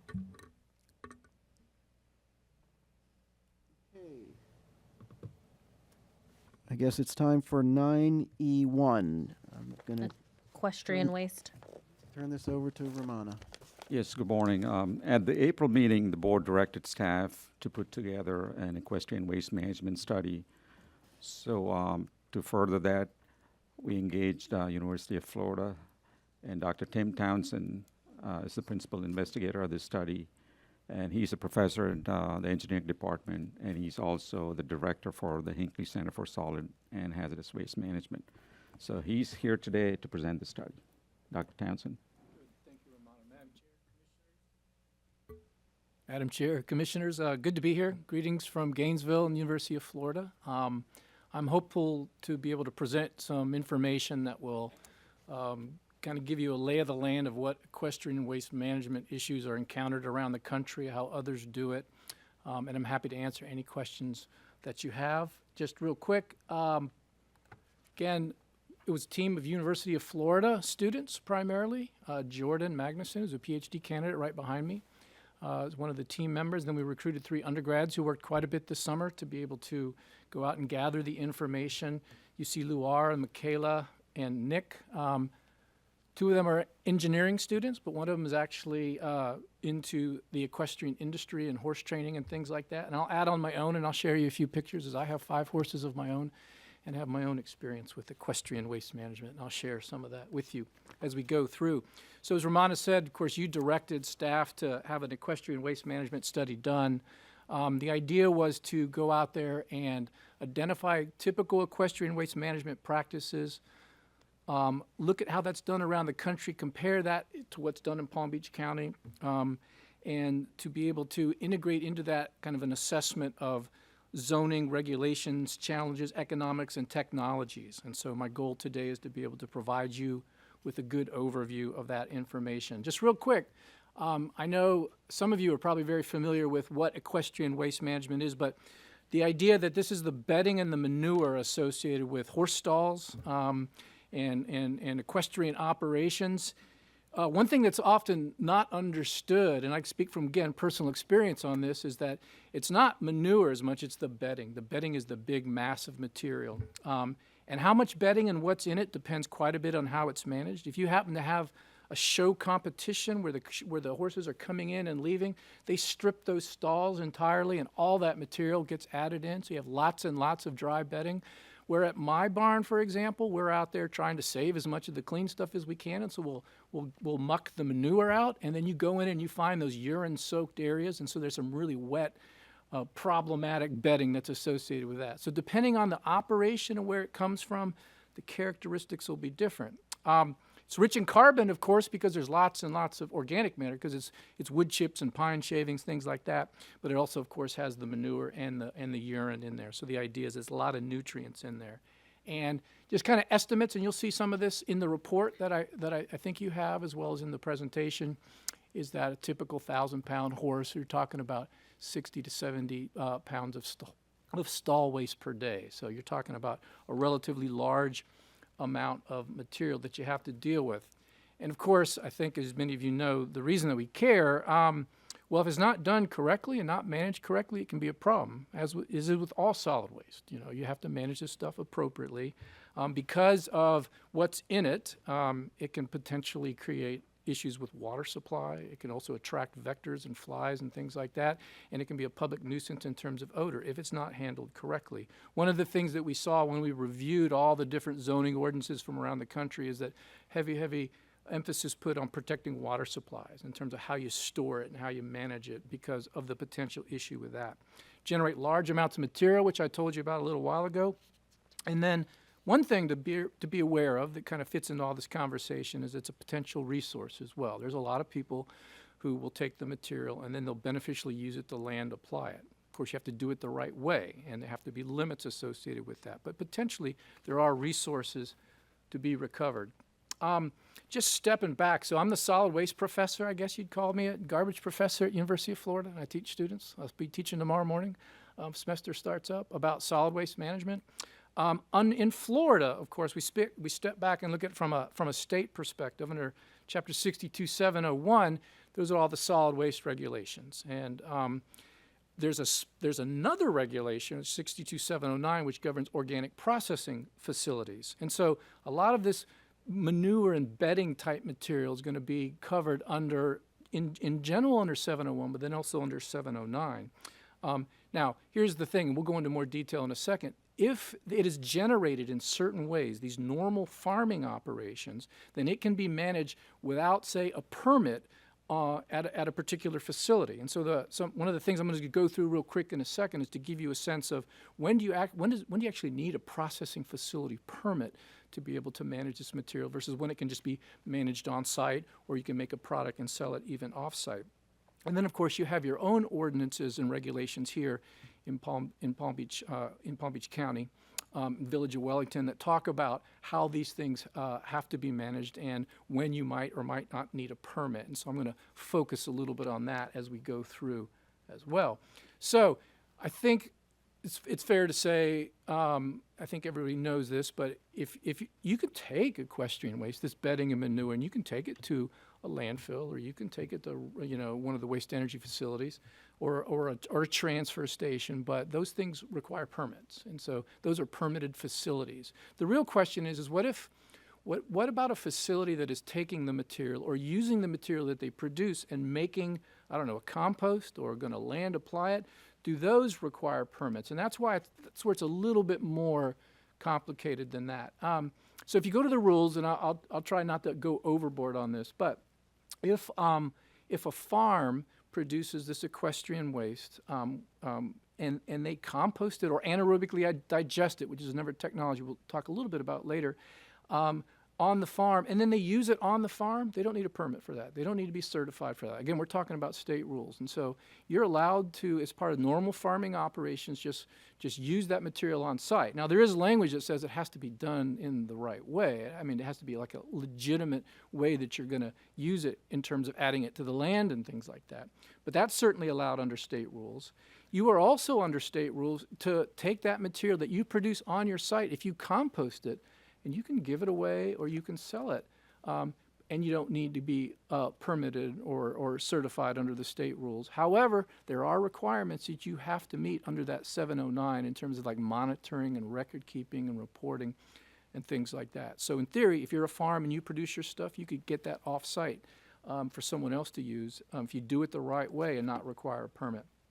Now, what if you were to take other material? What if one farm was to take, say, manure from another farm and to use that on site? Well, if you do it the right way, in other words, you meet these certain, you can see the footnote, agronomic, horticultural, and civil operational practices, then you are allowed to take the manure, and under the state rules, you are allowed to perhaps add yard trash to that as well. The thing that's different in per Rule 1, though, is in Palm Beach County. If it's yard trash, that is now going to be considered a solid waste, and you would need a permit. The thing about the Rule 1 requirements, and again, the experts are here in the room, but as I understand it, is that agricultural waste from these normal farming operations are exempted from the permitting requirements under Rule 1. And so that's not something that the Solid Waste Authority would regulate or have flow control over. So a facility under state rules could take their material, and they could even take yard trash in, and without a permit, use it off-site. But that, if you were to take yard trash in Palm Beach County, you would have to have a permit associated with that. And then lastly, imagine that you had a facility that took in materials from off-site, used it on-site, and then sold a product and used it off-site. Could you do that without a permit? Well, again, if it's part of normal farming operations and it's done legitimately without getting into all the details of the rules, that is also something under state rules that can be done without a permit. But again, under the Rule 1 requirements is that if you took yard trash or anything besides those other materials, that would be a solid waste and would be under flow control of SWA. So there's I guess if you're answering the question, does a facility that takes in equestrian waste and bedding and compost it, for example, require a permit? They might, but in most cases under normal farming operations, they're not going to do that. And especially that's the case here in Palm Beach County under that, under normal farming operations. And so as you know, Palm Beach County's got quite a number of horses. Of course, you know, we got various estimates in our report, as many as 30,000 horses during peak season. Estimates are up to 300,000 tons of this waste material. Again, most of it the shavings that are contaminated with manure and with urine, and now it's a big waste stream that you have to manage. Now the challenge is, of course, as you know, is where you're located, not having a lot of necessary available land to be able to go manage these practices. We'll go through in a minute how all these other facilities around and areas around the country manage their equestrian waste, but a lot of them have a lot of land available to them, both for facilities and for land application. Of course, you have relatively high land prices. It's all relative, but compared to a lot of the other case studies where you're managing equestrian waste, it's certainly a bit more of a challenge. And then, of course, you have the issue with where you can locate a facility to be able to do a processing operation. It's my understanding that there's only limited zoning categories within the county where you're able to do that. That's a relatively small area. If you look, I think it's the gray area up in the top of the map where you could potentially put a facility like that. But already a third of that, I believe, is owned by Pratt & Whitney, and so there's just not a lot of room available for you. If you were to locate then one, it might have to be further away, and that also might mean that, of course, transportation costs go up. And one thing that you're facing is that historically, a lot of farmers or horse owners, when they've gotten rid of manure and bedding, they haven't paid very much for it because, you know, historically you go out and find a place and they'll just take it for free and you put it on the land, you can blend it in. That's just not the case anymore. If you have limited available land and limited places to take it, then all of a sudden, you know, they're suddenly paying something they're not used to paying for in the past. And so that adds a bit of a complication to them. And then another thing we'll hit on is it's seasonal, because when you get the big shows coming in and everybody comes down from the north and starts bringing their horses in with them, all of a sudden you may have 3 or 4 or 5 times as much equestrian waste during a certain period of the year. When you talk about building and operating waste management facilities, you know, that really depends on keeping a somewhat constant supply of material coming in. It would be difficult, for example, here to operate 2 state-of-the-art waste-to-energy facilities if for part of the year you were only bringing in 1/3 or 1/5 of the waste stream. And so seasonal generation also is one of the challenges. I won't go into great detail, but in Palm Beach County, there are, of course, a number of private vendors who are out there, businesses who operate hauling services. Some of those services will actually have a place where they take the material and accept the material and then take that somewhere else to be land applied, whether it's an agricultural area or potentially maybe a composting operation, or even potentially could go to the facility here to be able to be managed. What we'll do is we'll kind of look at all the different options or strategies that other places use, and then we'll kind of compare and contrast that a little bit with what's currently happening in Palm Beach County. What we did, and what the students, Jordan and the others did, is we looked at, I think it was 8 different facilities outside of Palm Beach County in terms of large equestrian areas. And you can just see real quick, the one that I'm most familiar with, that I've been to quite a few times with my daughter when we were showing, was up in Marion County, World Equestrian Center. But we also looked at, among others, Lexington, Kentucky, Fort Worth, Riverside, and then up in North Carolina at the Tryon facility. But we'll take a look at that. Just real quick, and I won't won't go into too much. So Marion County, it's kind of funny, they describe themselves as the horse capital of the world. This new facility, World Equestrian Center, again, if you ever had a chance, you probably see the billboards if you're driving up I-75 at some point. But it's an amazing facility. It's an amazing facility, and they're only growing, and so they get huge amounts of waste coming in. I'll show you some photos in a second, but they have I think the way most, and they have a pretty robust set of county ordinances about how equestrian waste has to be managed. There's now one very large vendor who brings in roll-off boxes filled with shavings, clean shavings, and then the stall owners, and they put it in those boxes when they're done, and that gets hauled away. And so the same company who's providing the boxes and the clean shavings then takes the material, and then they find another facility, and I'll show you some pictures of that in a little bit. I'm also show you a picture that at World Equestrian Center, they have side loader garbage trucks that go around and pick up the stall waste every morning in regular carts that they push out there. Looking at Lexington, Kentucky, of course, you know, Kentucky bluegrass, big horse there. They also are apparently the horse capital of the world, so I don't know which one of those statements is true or not.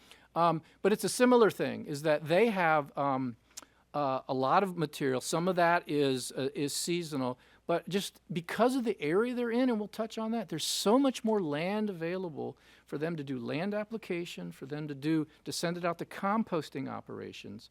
And so the challenges that you would see here are just not the same that they experience there. If you're into Western style riding, I think there's big shows up in Fort Worth and the Texas area, and they have, again, not necessarily a huge amount of residents, but they get a big population that comes in during the year. Well, you would think maybe Texas, okay, it's got a lot of land area, but it's also the Dallas-Fort Worth area is pretty packed. And apparently, the big event centers, they just put it in roll-off boxes and they haul it to the landfill. And so there's some areas that, you know, because they don't have that readily accessible area, they send it straight to the landfill. I've never been, but there's a big show or showgrounds called Tryon, which is up in North Carolina. A lot of people go and show that up in Mill Spring. Again, very rural, very small during parts of the year, and all of a sudden it explodes when all these horses and riders come in. But again, they're able to, with so much land around that, and they've got ordinances protecting water and storage and things like that. But they're able to land apply most of that material without a huge amount of issue.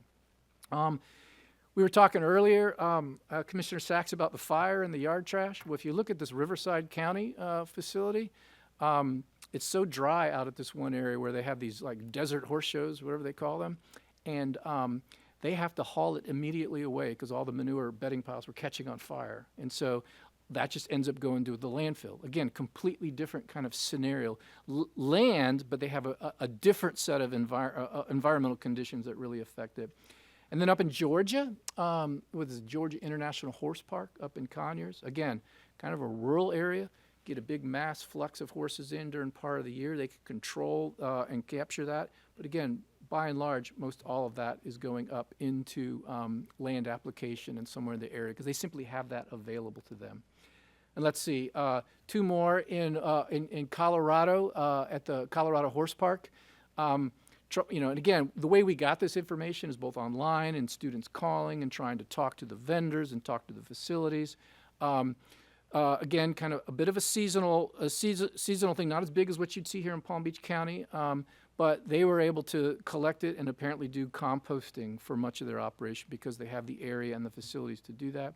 And then lastly, up in LaGrange County, Indiana, this is kind of an Amish area where there's just lots of horse and buggy type of activity. So lots and lots of horses, but much less like organized shows and stalls and things like that. And for the most part, everything we were able to gather, it just gets naturally applied back onto the land. So if we step back then and look at these case studies, and again, in the report, there's a lot more details if you're curious, but it's really regional specific. And you are unique here in Palm Beach County in terms of the situation you are at geographically. If you go around, it's very common in some areas to contract with waste haulers. And again, depending on what the ordinances say, typically they'd be a licensed hauler. Like Village of Wellington has, a system of licensing manure haulers, but similar things in Marion County and other places. But there are vendors out there who pick the material up. And then that same vendor may have their own processing operation, or that vendor may actually just put it and take it to another site. And that site then has to either do a process or take it off for land application. When the land's available, by far the most common thing is land application. Now, if you look at a lot of the ordinances around the country for the local governments, they have limits on the amount that can be applied in terms of like how many pounds of nitrogen per acre and things like that.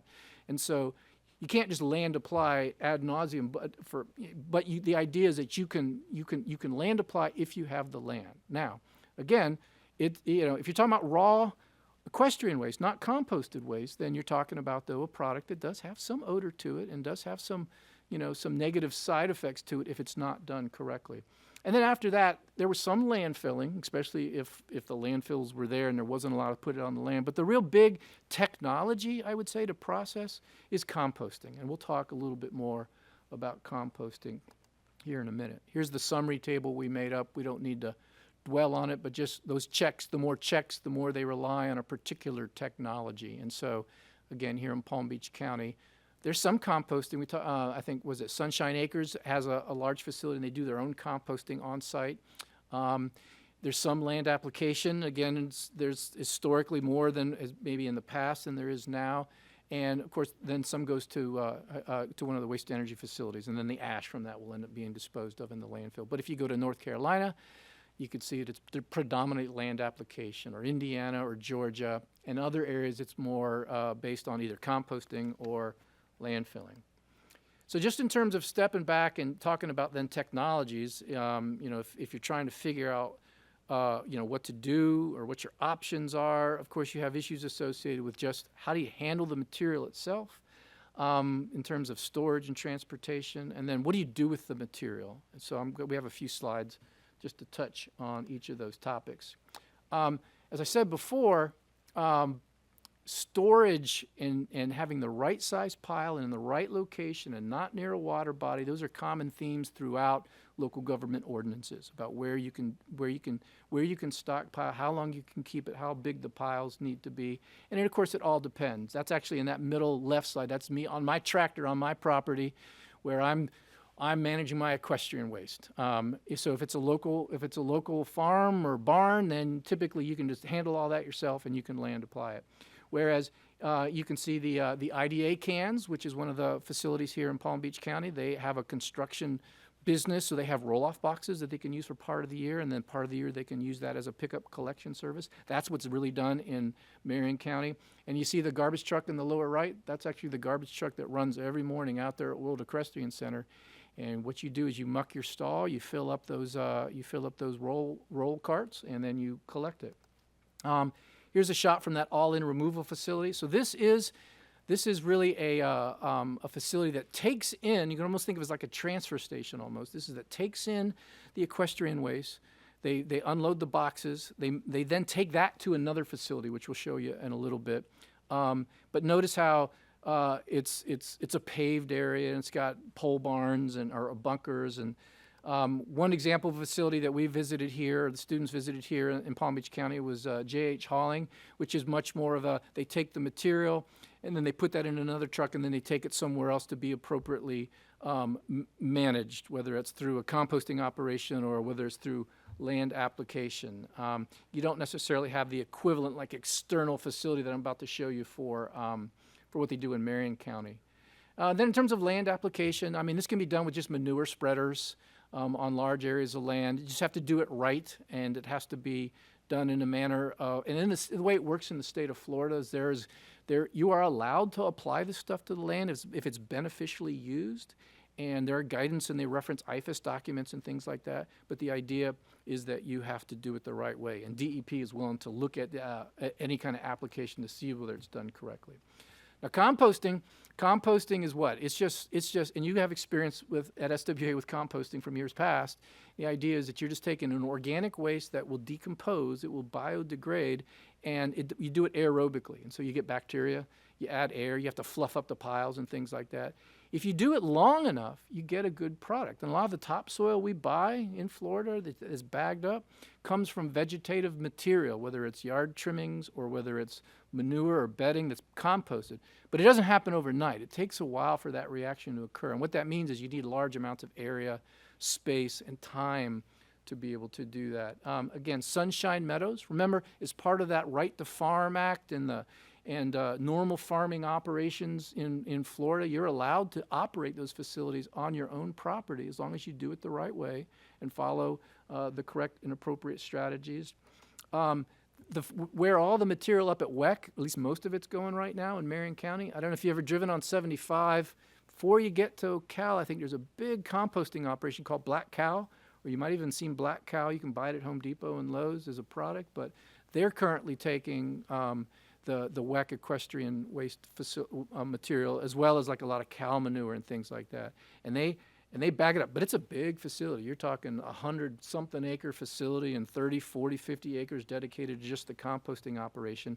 And, you know, not super crazy high technology or anything like that, but it's not as simple as just throwing it in a pile. You have to actually turn it, and you have to mix it, and you have to monitor it. Okay, so I hope I painted the picture that, you know, land application can be done if you have the land, and it has to be done the right way. The trick is, do you have the land? And in some areas you do, in some areas less so. Composting, if you want to talk about a treatment process for equestrian waste, that's really the one that is the most common and probably the easiest to do. However, it is not a simple process in terms of just putting it in a pile. It's something you have to actively operate and actively monitor, and it does take, I think, a good amount of time to get a good product. And by the way, compost operations, typically, they're not out there making money selling compost. Now, they'll make some money, but they're making money charging tipping fees because it costs so much to be able to operate and all that, that the product that they make, they're going to try to sell, but the idea is it's an intensive operation, and it takes time, and it takes space, and it takes permitting and things like that to be able to do that. One thing we did to try to help put things in perspective for you was to kind of just step back and say, well, let's assume, what did we say? Our estimates in solid waste or Palm Beach County up to 300,000 tons a year of equestrian waste. Well, we just said, okay, well, for 100,000 tons, what would be like an area that you might need? And these are just kind of estimates and assumptions, but you can see that if you were just to stockpile that for at least some period of time before you were able to move it off site, you're still talking dozens of acres to be able to do that. To really do land application correctly, you know, you're talking, 100 acres or so to do that. And then if you really want to meet these nitrogen rates, it's probably 300-400 acres you'd need. Composting, again, the facility I was trying to use as reference a little bit was that Black Cow composting operation up on 575, and again, it's I think on the order of, like, based on their permit, like 150 acres or something like that. Probably a 30, 40, 50 acre area where they do the composting. So it's a pretty large area.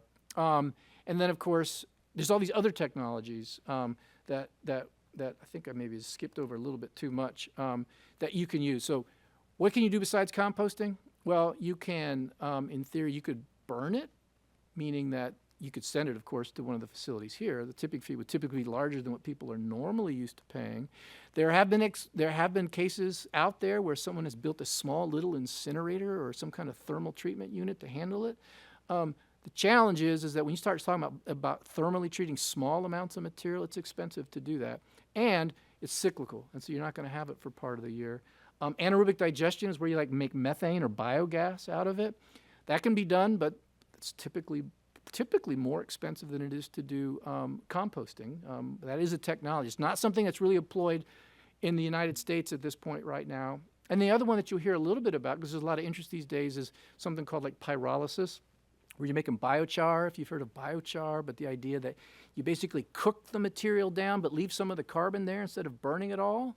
And now you have a carbon product that you can use for lots of different things, land application. And so, but again, that's a process that, would take a little bit more capital investment, and you need to get that steady supply of material to make that. And everybody's out there trying to make biochar right now, from what I've seen. From any kind of organic waste material you can find, they're trying to make biochar. And I'm not saying it won't work, but just know that that's a big common avenue that a lot of vendors are trying to get into. All right, I think I'm just about wrapped up. So, kind of key takeaways is that the challenges, of course, that you face, not that I need to tell you that, but of course, big population density and land availability. In terms of where you're able to site a facility, you're talking about not much area. My understanding, anyway, currently, based on where you're allowed to put these kind of operations. And it takes a fairly decent amount of area to be able to do that. I mean, I can just speak for myself. I have 5 horses. I live on 8 acres. I have a hard time figuring out what to do with all my horse waste and things like that. I say that somewhat tongue-in-cheek, but it takes a decent amount of area if you want to land apply or you want to be able to compost. Things like these advanced technologies, are certainly technically feasible, and they're out there. They're just not done in this country. And so they will be maybe more in the future. They're done a little bit over in Europe and places like that. But in this country, probably the best example of a big concentrated area close to here is up in Marion County, up at World Equestrian Center. And basically, they take it, they collect it in roll-offs, or they collect it in garbage trucks, and it's managed then ultimately kind of through a transfer station, and then ultimately through a composting operation. You're allowed to, again, under state rules, have a facility operate without a permit under these normal farming operations. But if it's an actual facility taking this stuff in, you would have a permit. But in Palm Beach County, under Rule 1, it's exempt from that, and so you don't have flow control over that material. So with that, you have the report. I know I rushed through a lot of that, but I wanted to give you an opportunity to at least hear some about that. I'm happy to answer questions or provide feedback later as well. Okay? Thank you.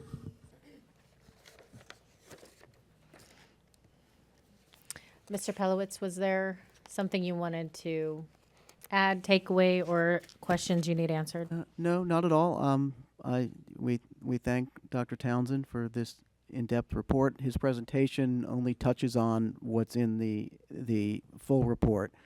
There's a lot in there. We are going to post that report on our website for anybody to download if they want to see it. But we're very thankful for the opportunity to do this. The only thing I would say is, and stress, is that the challenge that we have as the Solid Waste Authority is we have capacity to take it at our waste energy plant and at our landfill, but the rates that we charge are higher than most want to pay, and so it doesn't come here. The challenge in building a facility is making it economically cost effective. And we saw that with High Point on our site over by Benoist Farms Road, where the cost of the facility just became so high that financing is an issue. So we, as the authority, we don't have flow control over equestrian waste. We're under the same, we are preempted by the state from regulating agriculture. We could build a facility, but if we can't require people to bring it to us, then we can't build the facility, because obviously it needs to be paid for. So with that, obviously if you have any questions for Dr. Townsend. Commissioner Weiss? Thank you very much, Professor Townsend. Didn't think I was going to find equestrian race so interesting. But one of my questions is, and again, I'm going to use personal experience. I had a horse, so we kept, he lived in a stall, right? But we didn't put out any shavings. It was outdoors, right? And so I just picked that stuff up, wheelbarrow it over, and so there's no shavings and so forth. Is that waste treated any differently or not? Yeah, so that's the thing about manure, is that it's really a small mass compared to the bedding. And if you were just managing manure, usually you go out there a few days later, if you put it in the right area, you don't even see it anymore. I mean, it just kind of degrades and is integrated into the soil. Now, obviously, if you have giant piles of that can be a problem. But like at our place, we'll go out and there'll be some areas where they're not in the bedding. We'll just take that manure up. But that ends up being such a small fraction of the material I have to deal with. It's all the soiled bedding and everything. And so, yeah, manure is just a different animal. It's not, if it was just the manure, probably wouldn't be a big discussion right now. Okay. And then, in terms of when you talk about land application, obviously we have a lot of farming that goes on here. Is it allowed to be used for crops that are grown for human consumption, and how's that all work? Yeah, it's a good question. I'm not sure if there's anything that prohibits that. The way the solid waste rules work is that it can be land applied, and the real focus is not on like any kind of exotic chemicals or anything in there. It's just on nutrients, making sure you get enough nutrients out there. I think the challenge with land application, quite honestly, is that the farmers just don't want to use it necessarily for whatever reason that might be. When we in our discussions, those were the kind of feedback we have. There are rules about land applying compost or waste in Florida, but because again this normal farming operations and the fact that it's not really always governed or regulated, they're not like super tight in terms of, you must pass these criteria. Under 709, there are some things that say if you're going to compost it, you need to meet certain criteria, even a few different like element concentrations that are in there. I don't think, at least in the solid waste universe where I'm from, there's anything that says you can't use it on those kind of crops. Whether there's something in some agricultural regulation, I don't know. Okay. And then I guess my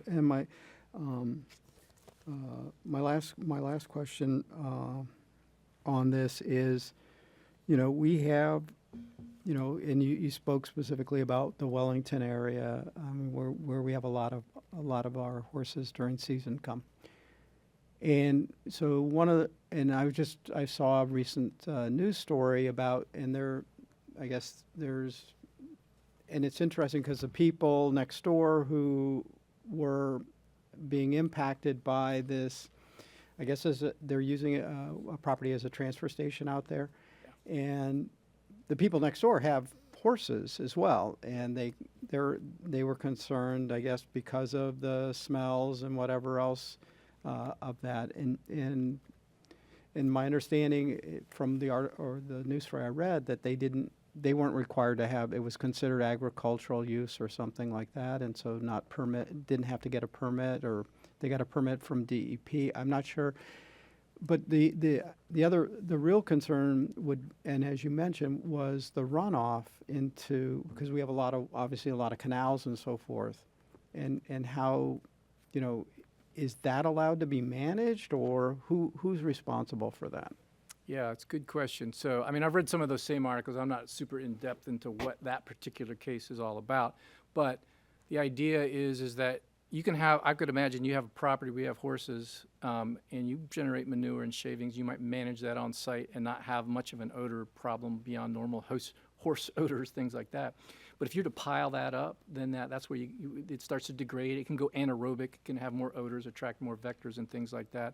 What you see normally in all the ordinances that we looked around, it's really about water supply. And so there are requirements typically that say you can't have it, of a pile of a certain size, certain distance from a waterway for a certain amount of time.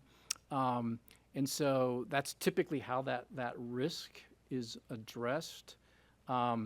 I don't know off the top of my head or remember what specifically, for example, the Village of Wellington says about the pile size, but they have requirements in their ordinances about how and where and when to do that. If it goes to another site, again, the trick is because if it falls in this kind of normal farming operations, or it's not something you have control over, it's a little bit harder to police that and figure out whether that's an issue or not. So that's a challenge that you have to look into. If I might, can I just ask you to expound a little bit? From reading the report, this issue of typically with properties requiring a vegetated, planted, I guess I call it a buffer or a barrier around the properties, and also along areas where there are canals and water bodies to try to protect against runoff. It was a pretty consistent requirement throughout the country. Yeah, the idea is that if you're going to have an area or a place where you're going to stockpile manure, the idea is you want to be able to control any kind of runoff associated with that. So the idea that you have distance requirements, or you put these buffer requirements, or you get some kind of vegetative strip in there to be able to help remove the nutrients before they get into the water supply, is a pretty common theme that you've seen in these ordinances around the country. Is that all, Commissioner Weiss? Yes. Commissioner Sacks? Thank you so much, Madam Chairman. Thank you, Mr. Pelowitz. I appreciate it. I know this has been an issue that has been growing, brewing for some time in my district. And now that we're going to have an addition of a polo field in District 5, we're going to get more horses as well as the ones that we presently have. Nothing like Wellington, but many of the polo fields, many of the polo ponies that compete in Wellington reside in District 5. This is an issue that I have personally been involved with, having 5 horses myself, and I find it very interesting to speak to somebody who is actual professor. Usually, it's the farmer or the rancher, and they give me what they've always done. And just to give you anecdotal examples, what we always do with horses is we'll use an apple picker to take the manure from the shavings, put it under fences, because it burns in our area, it burns the grass. So if you put it under the fence line, then you don't have to, you don't have grass growing under your fences. We used to burn it, don't do that anymore. And, but we certainly can't spread it on the grass because it kills everything, at least in this area of Florida. Storing manure is an issue because, and I'm so happy, I never knew that Commissioner Weiss also had horses. But storing manure is an issue because as you store it, you have to have a cement bottom and sides. And then if you don't get a solid waste authority to come out and pick it up with the tipping fee, which is expensive, it begins to heat. And there's nothing scarier than looking at that storage unit, and you can just imagine that thing coming into combustion in your backyard. So what we've always done is just put it all around the fence line. And I wish I had a horse that would leave a stall and go outside like a dog would, you know? I don't know how you did that. Mine come in from 3 acres and do their business in the stall, you know? So, but it is, you mix it in with the shavings and then it gets to be a bigger bulk. I have spoken to Mr. Pelowitz, and he's been very good coming out to Sunshine Meadows. I have a constituent there who owns many horses. He has the financial means to experiment with all this manure and has made fertilizer out of it. They're like black cow, you call it. And I've actually purchased some of it and used it as fertilizer. So possibly we can use that technology. He just needs, he's got a huge production out there. Sunshine Meadows off of 441. So maybe we can expand that with some available land so that we can actually do something with all this waste material from horses. And I really appreciate, and I think you have a student here as well. That's Jordan. Yeah, so if you don't run away, I'd love to be able to chat with both of you about it later. Thank you. And share. Horse people always like to share little stories about what's going on and things like that. But I want to thank you, Mr. Pelowitz, because this is, Wellington is only getting bigger, and our horse industry in this state is billions of dollars. And Tallahassee knows that. They know that. And Marion County with Ocala is huge with the horse business. So it's an industry that is growing. It's financially very, very successful to the state's budget. So whatever we can do here in Palm Beach County, Mr. Pelowitz, I would love to be able to be a part of that and work with you as well as my colleagues on turning manure, that straw into gold, as they say. So thank you so much, both of you, for coming here. Thank you, Mr. Pelowitz. Appreciate it. Thank you, and we appreciate the opportunity to help with this. Mayor Marino. Thank you, Madam Chair. All-in-one removal in Marion County, how much land do they have for their processing plant? Because I pulled it up and it looks like it's, a tract of land right along the I-75. Is it a large parcel of land? Yeah, I think for that facility, remember, they don't do the composting there. That's more of just they bring the material in, then they haul it out to the disposal or the composting operation. I don't know the exact number, but it's 10 acres, maybe something like that. You can see it right off I-75, yeah. So, we get this stuff put in front of us, and I don't want to assume that you have already spoken with All In Removal. I've never spoken to them. You've never spoken to them. I don't know what their tie-in is to everything in Marion County, but considering all the fact that we have as many horses or more here, have they been contacted about another topic that we're going to talk about later, the High Acres community, the High Acres parcel of land that we have? They have not. We haven't spoken to them. It would seem that if there's someone doing what we're looking for someplace else in the state, it might behoove us to reach out to them. That was my comment. Thank you.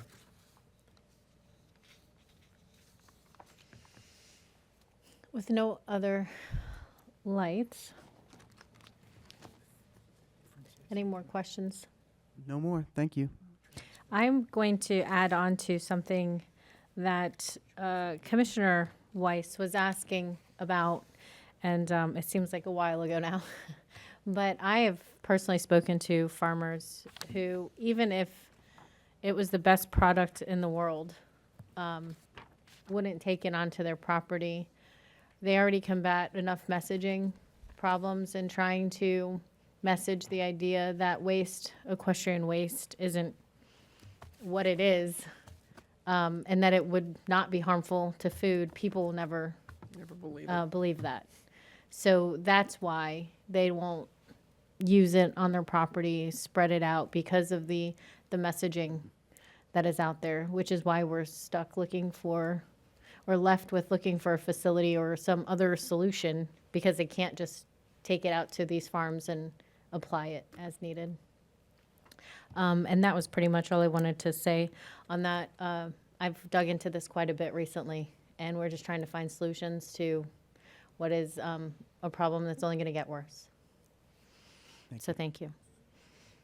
All right. Next item would be 9E2, which is the lease of the parcel at Cross State Landfill. We are seeking board direction as to whether you wish us to issue the RFP to seek proposals for a lease of the parcel that we own on Benoist Farms Road. We have a presentation, but it's really just showing you where everything is. We're asking for direction from the board for any use that the board wishes to authorize. These proposals would come back to the board. The board would make the decision as to who they want to lease it to, if anybody. We will seek proposals. My only statement is you can lease the property for a solid waste use or not a solid waste use, but in order to lease it for not a solid waste use, the board would have to find that leasing that property for that purpose does not impair the solid waste system of the Solid Waste Authority. I think you could reasonably opine that if that was your determination, because we're not using the property now. And I can tell you that it's we don't have any plans for using it now. So it's something you could determine if you want. I will say that the appraised value of the property has gone up significantly since the last time we had it appraised. Last time we had it appraised, it was about $70,000 and change, and now we're up to $400,000. And that's for the entire parcel, and that's reflective of the fact that industrial property is kind of hard to come by these days. So that's my presentation. If you'd like any more, have any questions, Ramona can answer them for you. Commissioner Flores? Yeah, I just wanted to ask regarding the 20-year term. Is that consistent with what's out there? I mean, they're going to be making an investment. Is 20 years enough time for them? So I just curious as to whether that's adequate.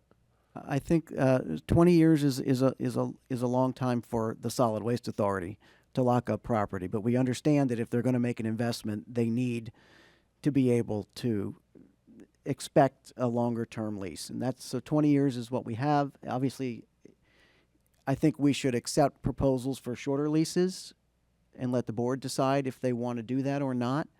I don't know that I'd want to go beyond 20 years and lock that property up for 20 years, which is something that future decision makers may want for a solid waste purpose if we need it. But they won't be disqualified. No, They'll be I think we considered. should allow the proposer to propose the length of the lease that they like. It could be 10 years with a 10-year renewal. It could be a 20-year. It could be 5s. I think it should be up to the board to determine, which deal they want to take, which deal you want to take. Okay, sounds good with me. Thank you.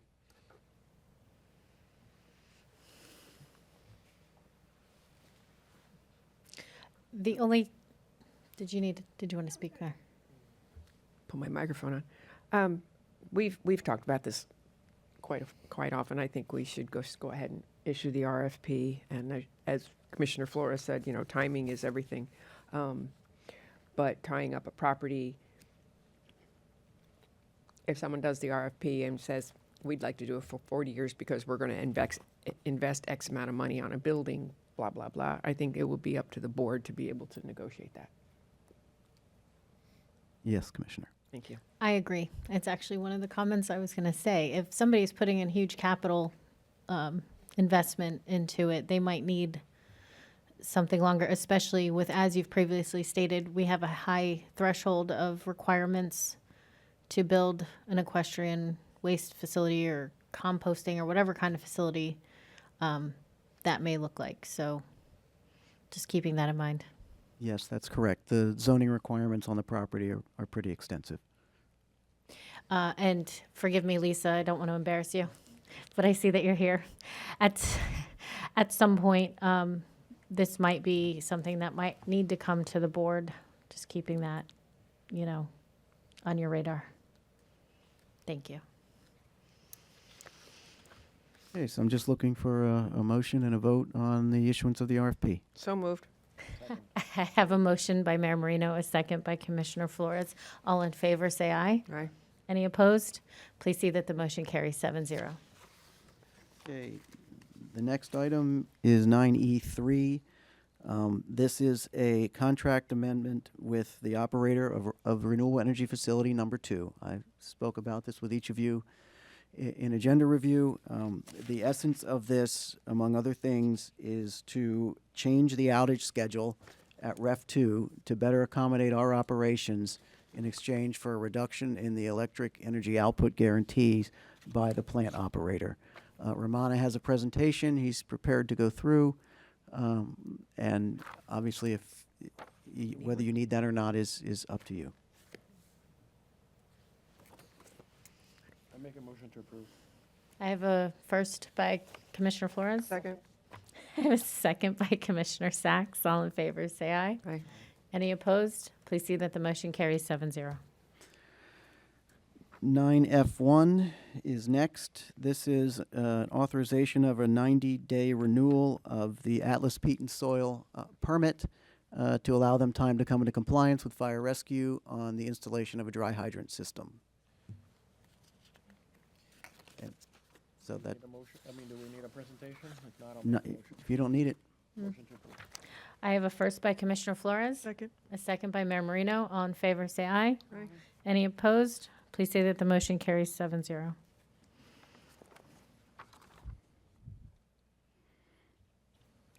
There's, I believe we're on to you, Mr. Pelowitz. we're on 9G1, just one more item. One more. This is the purchasing manual revisions reflecting the changes that the board made in the equal business opportunity policy back in June related to the executive orders from the president as it relates to race and gender. We said we would come back with the strike through and underline revisions to the purchasing manual. So we are asking the board to adopt the amended purchasing manual. So moved. I have a first by Mayor Marino, a second by Commissioner Woodward. All in favor, say aye. Aye. Any opposed? Please see that the motion carries 7-0. Yes, Ramana. Madam Just- Chair? Just to clarify on the Atlas Peat and Soil, was it through February of 2026, or you didn't do a 90-day permit? It was from February 28th. Okay, For February 28th. okay, thank you.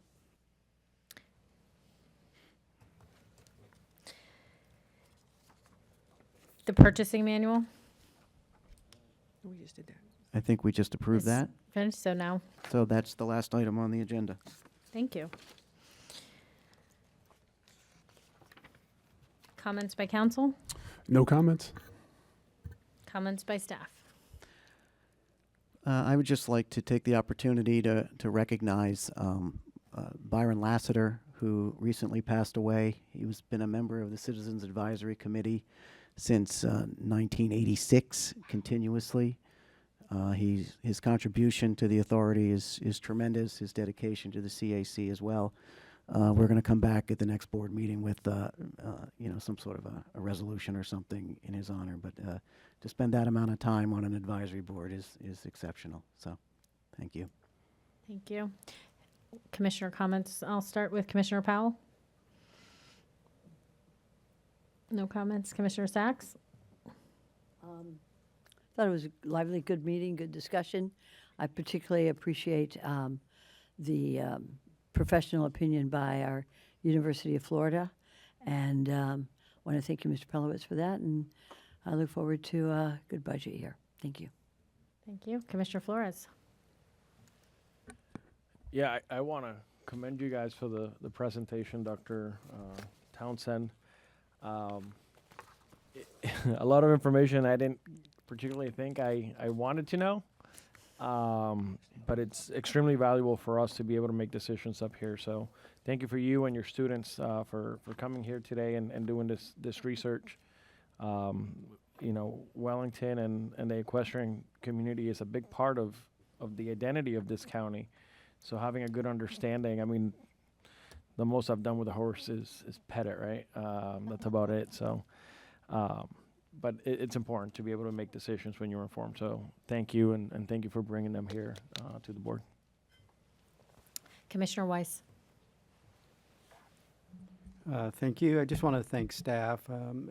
You guys do a great job, and how you take care of our constituents and businesses here. So thank you all, and really appreciate everybody's efforts. Mayor Marino? Thank you.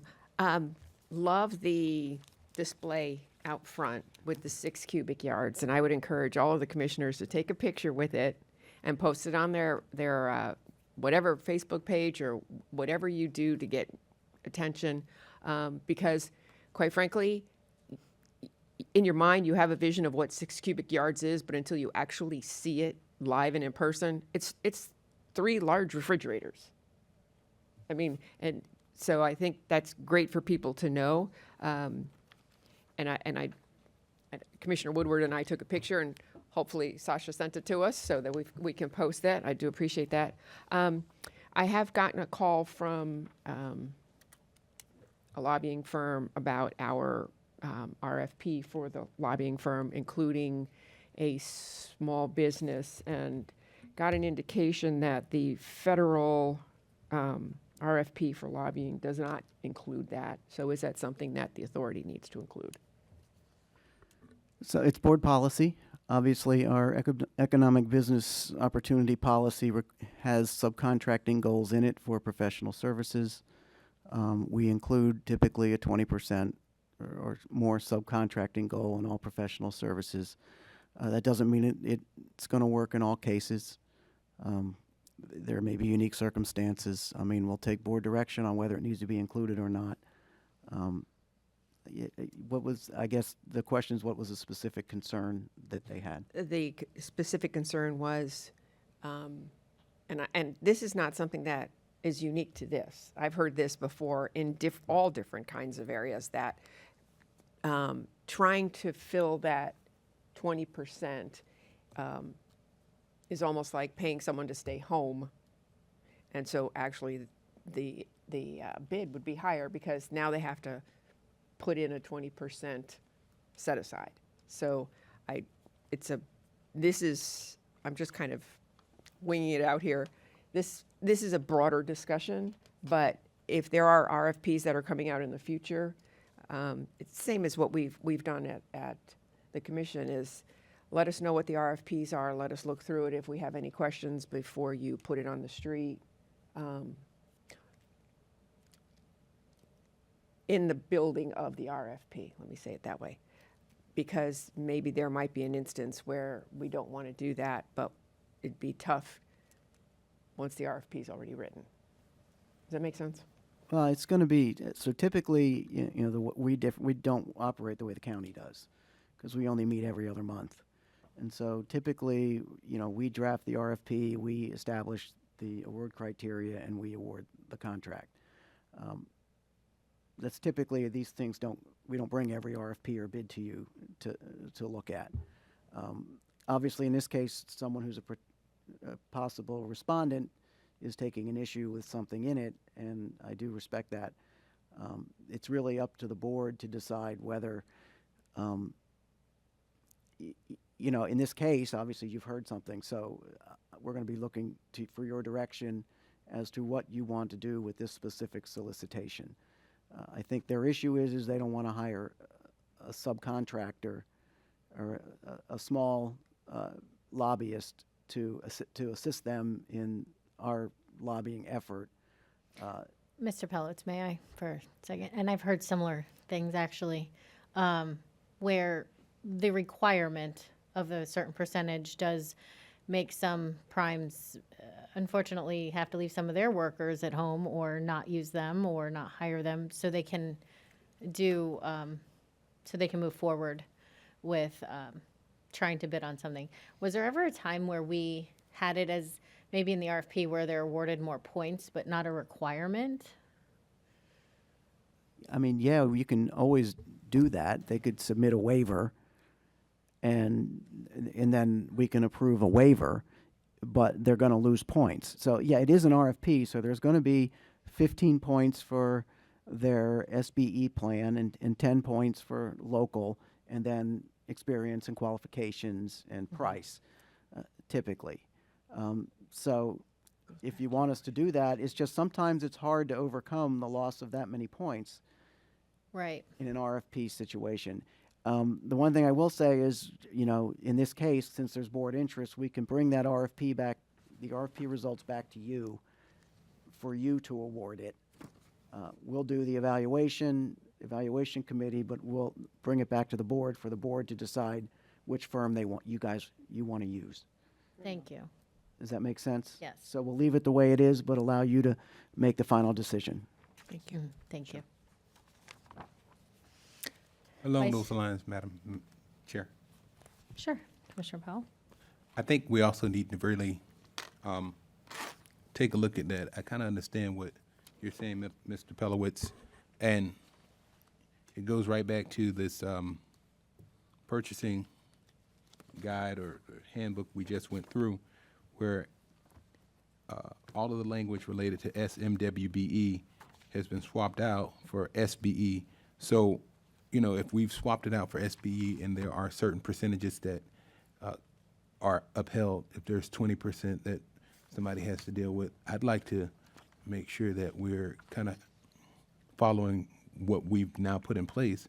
In addition to that, if there are contractors who are complaining that they've had to leave their workers home so that they will meet that SBE participation ranking, maybe we need to address that and hit it head on and let them tell us or show us how that's impacting them, because I've heard people say that it's very difficult to meet these participation requirements.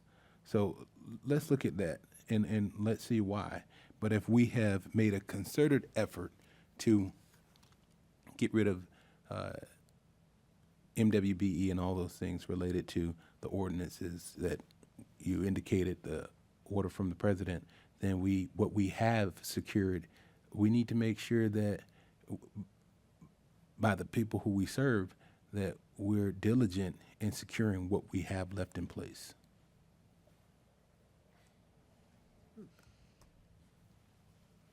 Commissioner Flores? So I think Mayor Marino brought up, I think, two separate issues, if I'm understanding correctly. One is having the ability to provide input before an RFP goes out. And we recently redid the way we did that at the county. And basically any RFPs that are going to come or go out, we get a notice in advance. And whether we want to pull it to have a discussion before it hits the street. So I guess what I'm deferring to Mayor Marino is are you looking for something like that similar to be done at the SWO where we get a notice of RFPs that are coming out? Do we want to pull it, have a discussion, make adjustments before it?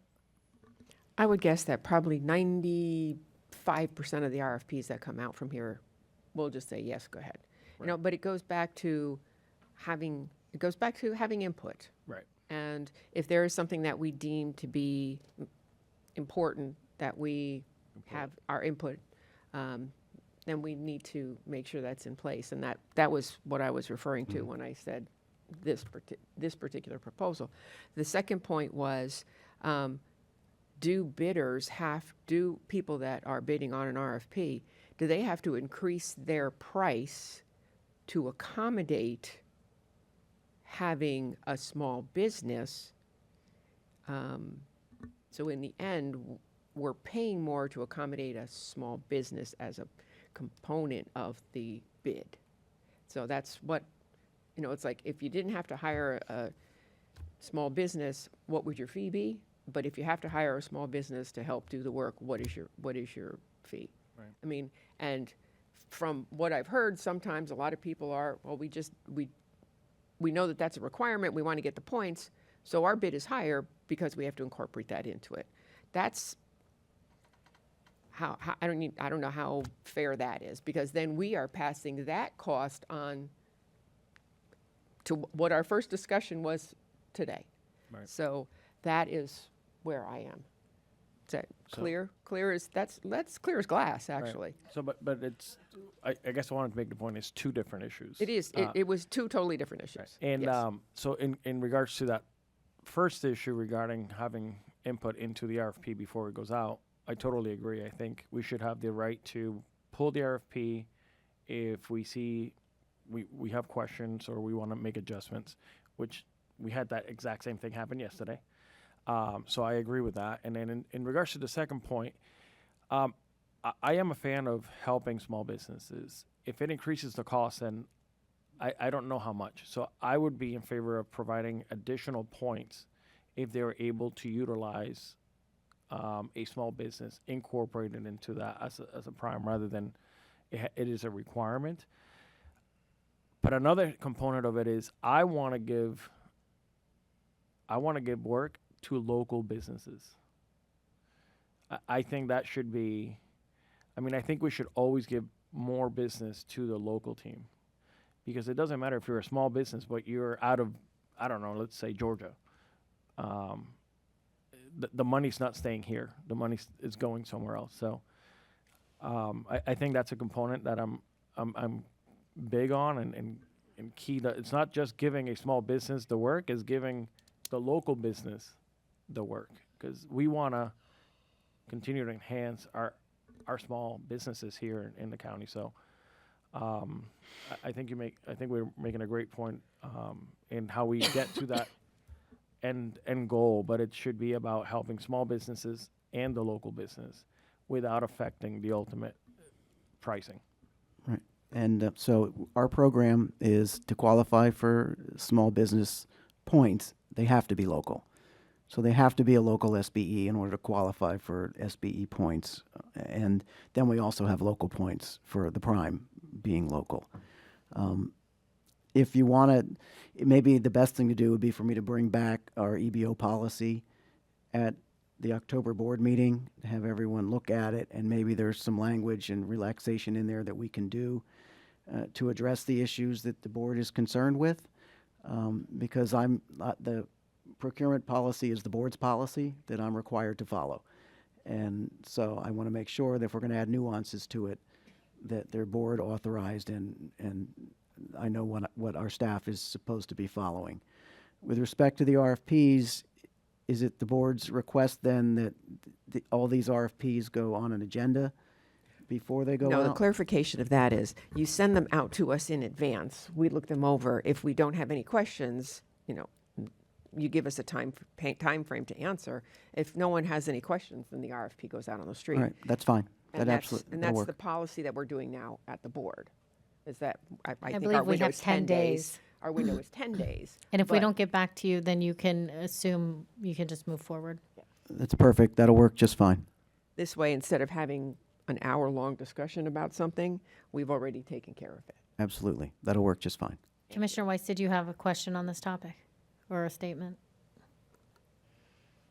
Yeah, I do. And I think and I think just to clarify, or my position is similar, I think, to Commissioner Powell's and Commissioner Flores, which is trying to get there are local ratepayers.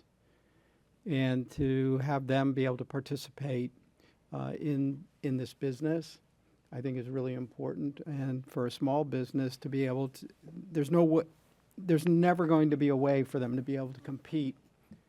I shouldn't say ever, but it's very difficult for them to compete because a large company can decide that they can subsidize one part of their business with another part of their business. And a small business doesn't have that advantage. And so their ability to compete at that same level. So I think it's important that we do look at it. My question, though, to authority is, and I don't think we do that here, which is we look at the county, we look at each RFP, and within each one, they create a goal, a target. And so, and I don't believe we do the same thing here. No, that is exactly what we do. Okay. So for every solicitation goes to our EBO office. They go out, they look through the registries, they look to find available firms, and where there's availability within that commodity code, they will include a goal. Okay. So, and the goal is based upon the number of Okay. firms that they find and the availability. Okay. If I they- think that's exactly what I think we should be doing. So, good. I'm glad you clarified that for me. Moving on to Vice Chair Woodward, but real quick for Mayor Marino and Commissioner Flores, are you wanting this policy to come back in a presentation to us? And Commissioner Powell? In my opinion, we should probably leave the policy as is, but I think we should have the opportunity to question the RFPs and make Similar adjustments. to the county? Yeah, I mean, if there's one particular item that we want to pull from the RFP and then we can change the RFP, I think we should do it there. That's my Does that personal require a policy change to be able to do that? If that's my direction, you've just made the policy change. Okay, that works. Just follow what you said. If there are goals that we must meet for small businesses, I don't think there needs to be any changes there. We've changed what we needed to change with regard to the executive order from the president. But any goals related to small business, I'm not interested in seeing any type of changes. If there are percentages that need to be met, and there are businesses that don't think they can meet those percentages, and there are small businesses available to them, they need to figure it out. Thank you, Commissioner. Commissioner Woodward? Yeah, my question was for the mayor, and maybe for everyone else. If we're talking about specific RFP for a lobby firm, and it may not be the only issue where this could come up, but I guess my question is everything that we would be hiring for, there could be some instances where a single entity could give us what we're needing, and requiring a subcontract or for them to have a small business participation when really the single firm could deliver what we're asking for. Is that ever considered? Or, I mean, I know that they can hire a smaller firm to potentially do something for us, but we're hiring a lobby firm to go to Tallahassee or DC for us, or like, are we making I guess that so within professional services, the objective in professional services APIs and the preference in the program we have is to try to help to develop small local consultants, if you will, develop them into larger consultants. And the only way that they learn to do that in a competition is they're obviously, a small local lobbyist is not going to be able to compete with some of the folks that we hire. And the objective is to give them the opportunity to learn how that's done, to work on these issues in Tallahassee alongside the big guys, and to develop that reputation and to develop ultimately their own business. That's the goal. In the past, we have had the SBE participation on the lobbying, and in the past we have had smaller, I'm not going to call them boutique, whatever, but a one-person operation involved in that. On the other side of that, the one thing I do want to note is we do require that all subs perform a commercially useful function. So if someone is putting a sub on their team and they're not using them, that's not good either, because that's not achieving the goals of the program. The goal of the program is to develop small local businesses into larger businesses. And Well, if I could though, because I'm very split on this discussion. I understand what you're saying on a lot of professional services, but then again, my limited experience on this board and just three times in Tallahassee, we need strong lobbyists, and that I don't see Palm Beach County or even the Solid Waste Authority. I'm not going to call us a training ground, but we've fallen short on a couple of things, and there's other boards that I serve on that are not related to this, where our lobby teams have let us down in recent years. And whether or not, that's on them, or it's just, the nature, Tallahassee's no joke right now, that it's tough. And Palm Beach County, we are in a position where and this is a discussion that's going to be coming to all of us on how do we move forward. But, we're too big on some of this to be the training area for a smaller firm right now. I feel, and this is just my own personal opinion on this, this is when I feel we need some strong leadership in a lobby team. And I admit right now, I don't even know who our lobbyist is, so whoever you are, don't take this personal. But the next session is going to be pretty intense, that what's happening even at a federal level is very intense. So if we're kind of handicapping any of this or trying to build up, I'm just not sure now's the time. And if that's going to be part of the bid, I just don't know that needs to be a priority in this particular moment. It may be in the future, things will calm back down and we can get back into that. But I think for us, we need the biggest, best guns that are out there. Right. Well, I guess Personal what opinion. I'm looking for is, because I note there is not an agreement on the board, is I need direction. If you would like me to remove that API from this RFP, I guess now is the time to let us know, because we're coming up quickly on the next legislative session, and we do need to get this out, and we do need to get this awarded. Vice Mayor, I didn't mean to throw a wrench in the system today, but Welcomed wrench. Needed discussion. there are certain times where, again, we shouldn't be the training ground. We should be leading.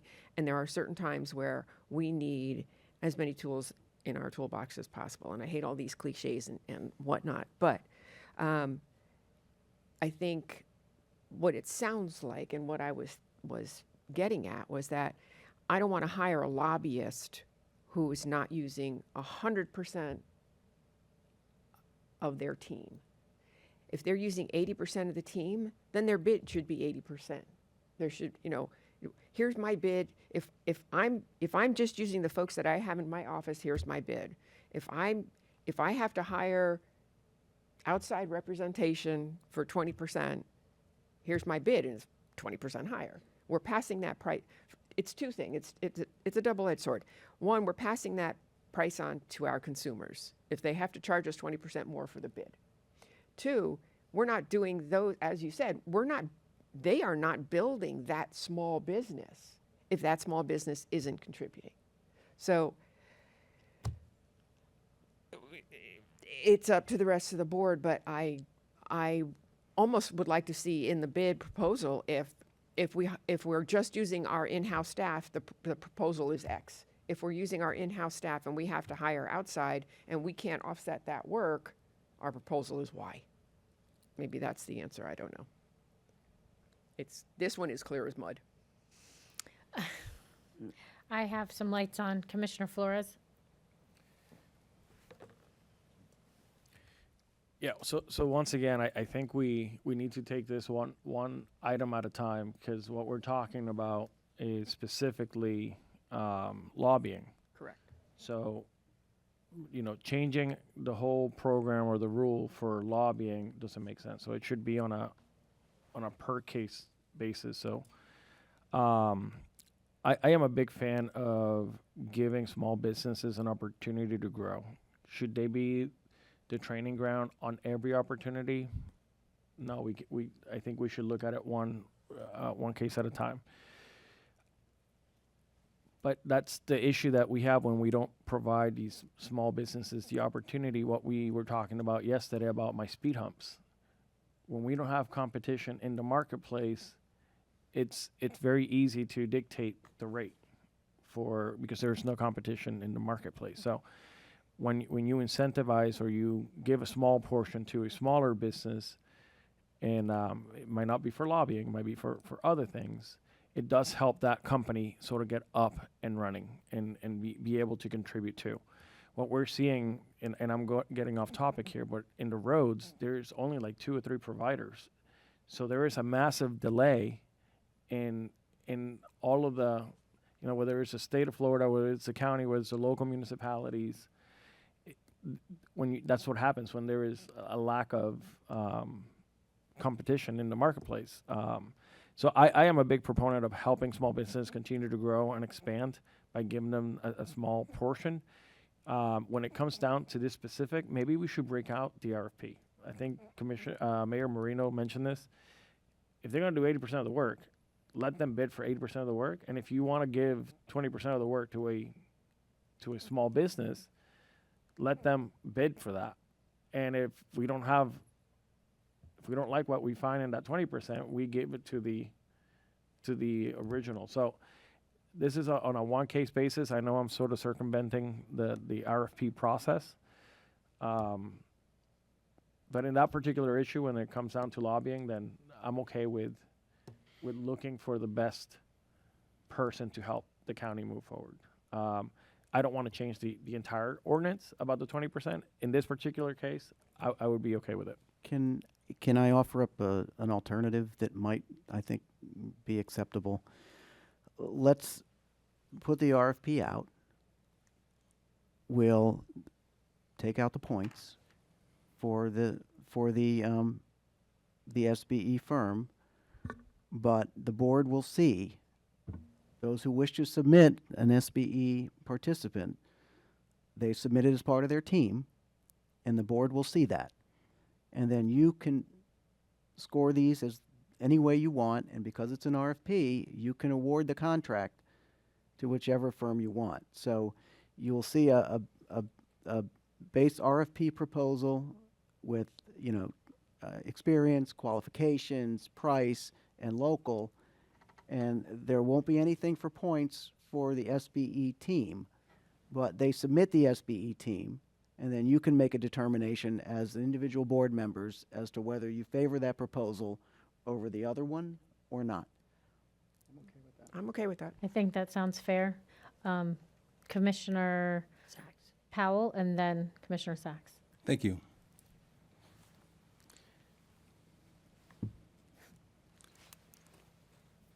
Training ground.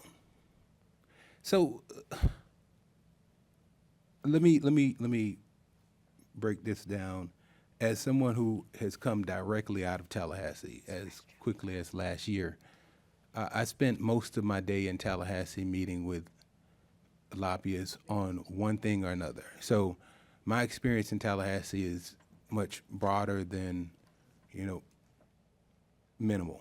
And just to be clear, I spent 4 years in the State House as a state representative, between meetings, committee meetings, and meeting with directors and meeting with agency heads. A majority of what I did was meet with lobbyists.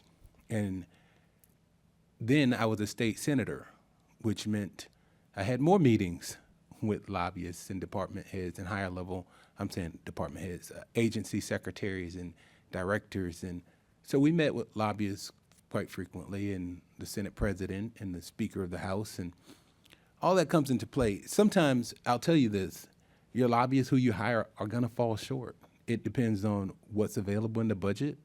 It depends on what the Senate president and the Speaker of the House are trying to accomplish. It also depends on what the governor does. Sometimes you'll get things in the budget and the governor will cut them.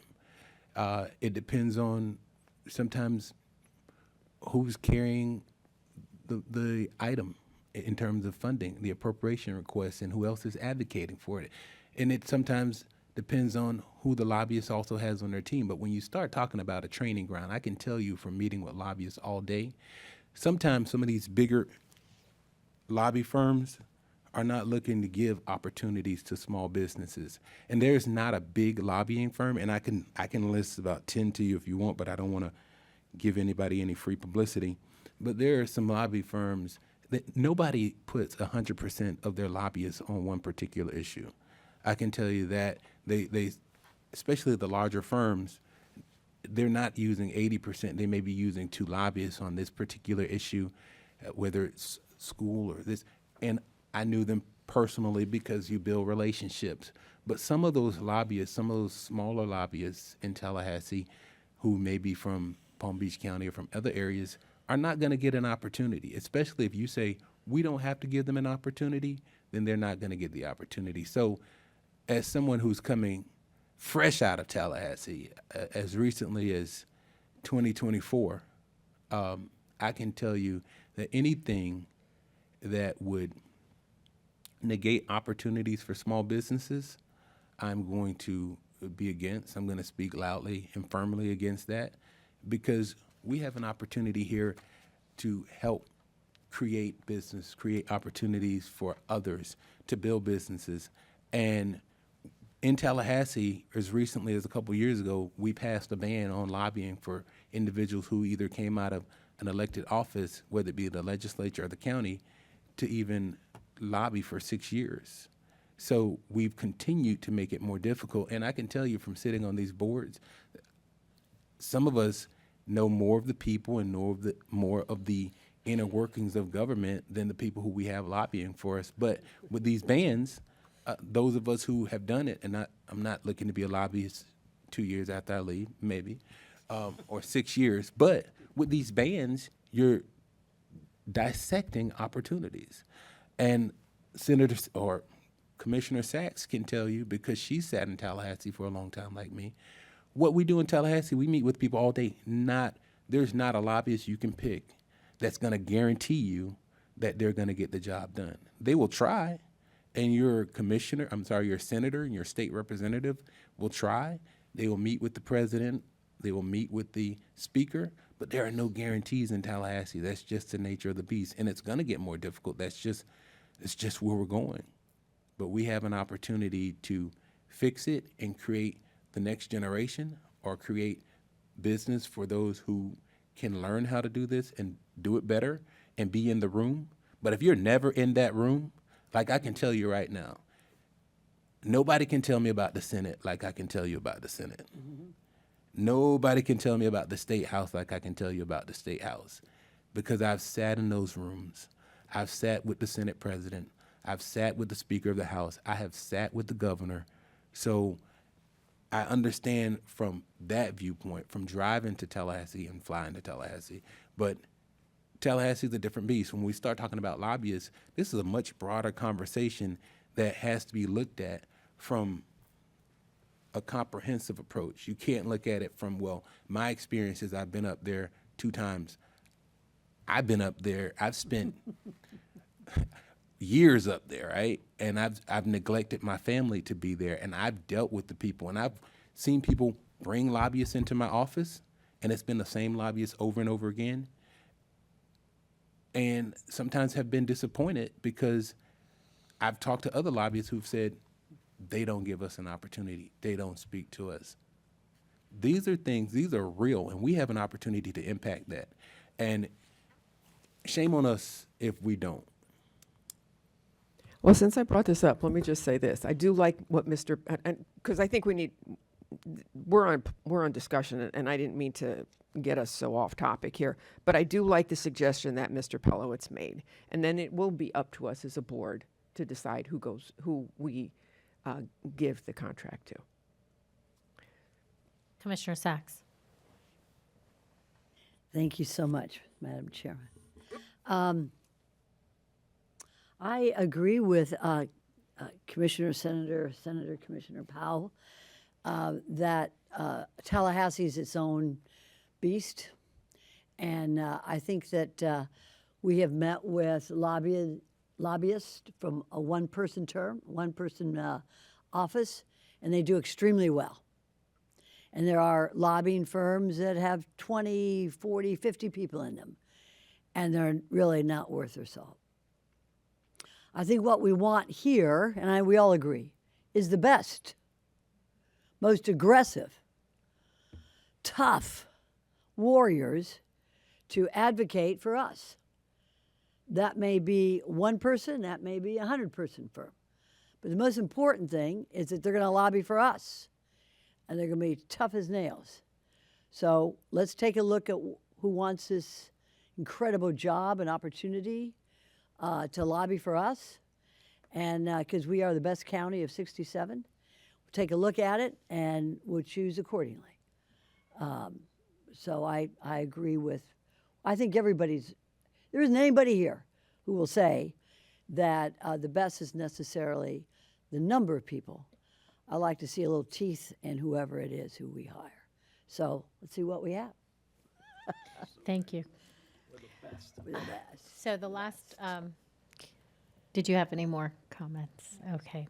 I agree with everything that's been said as far as wanting the best lobbyists, not leaving anything on the table. Correct. Not leaving anything on the table.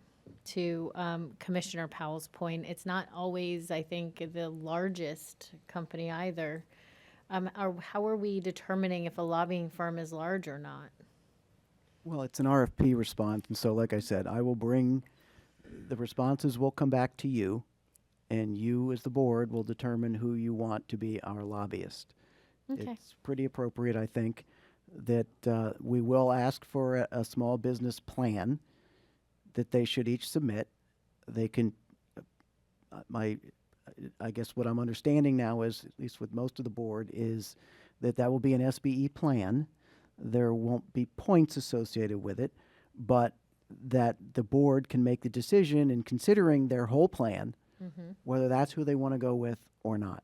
And if you're more comfortable going with a firm that's just all themselves, then you can make that decision. If you feel like they've got an SBE on their team who's really good and contributes well to the team, then you can make that decision as well. That sounds amazing. Thank you. Okay. I will wrap up by saying thank you to staff. Thank you, Mr. Pelowitz. Thank you for everything today. And thank you for coming all the way down here and giving a presentation on equestrian waste. I will echo the sentiments of my fellow commissioner in saying it maybe had some stuff I didn't necessarily want to hear, but it was very important information and very detailed. So thank you for that. I think that should be it. Meeting adjourned. And we do have lunch back here for you, so if you want to either eat or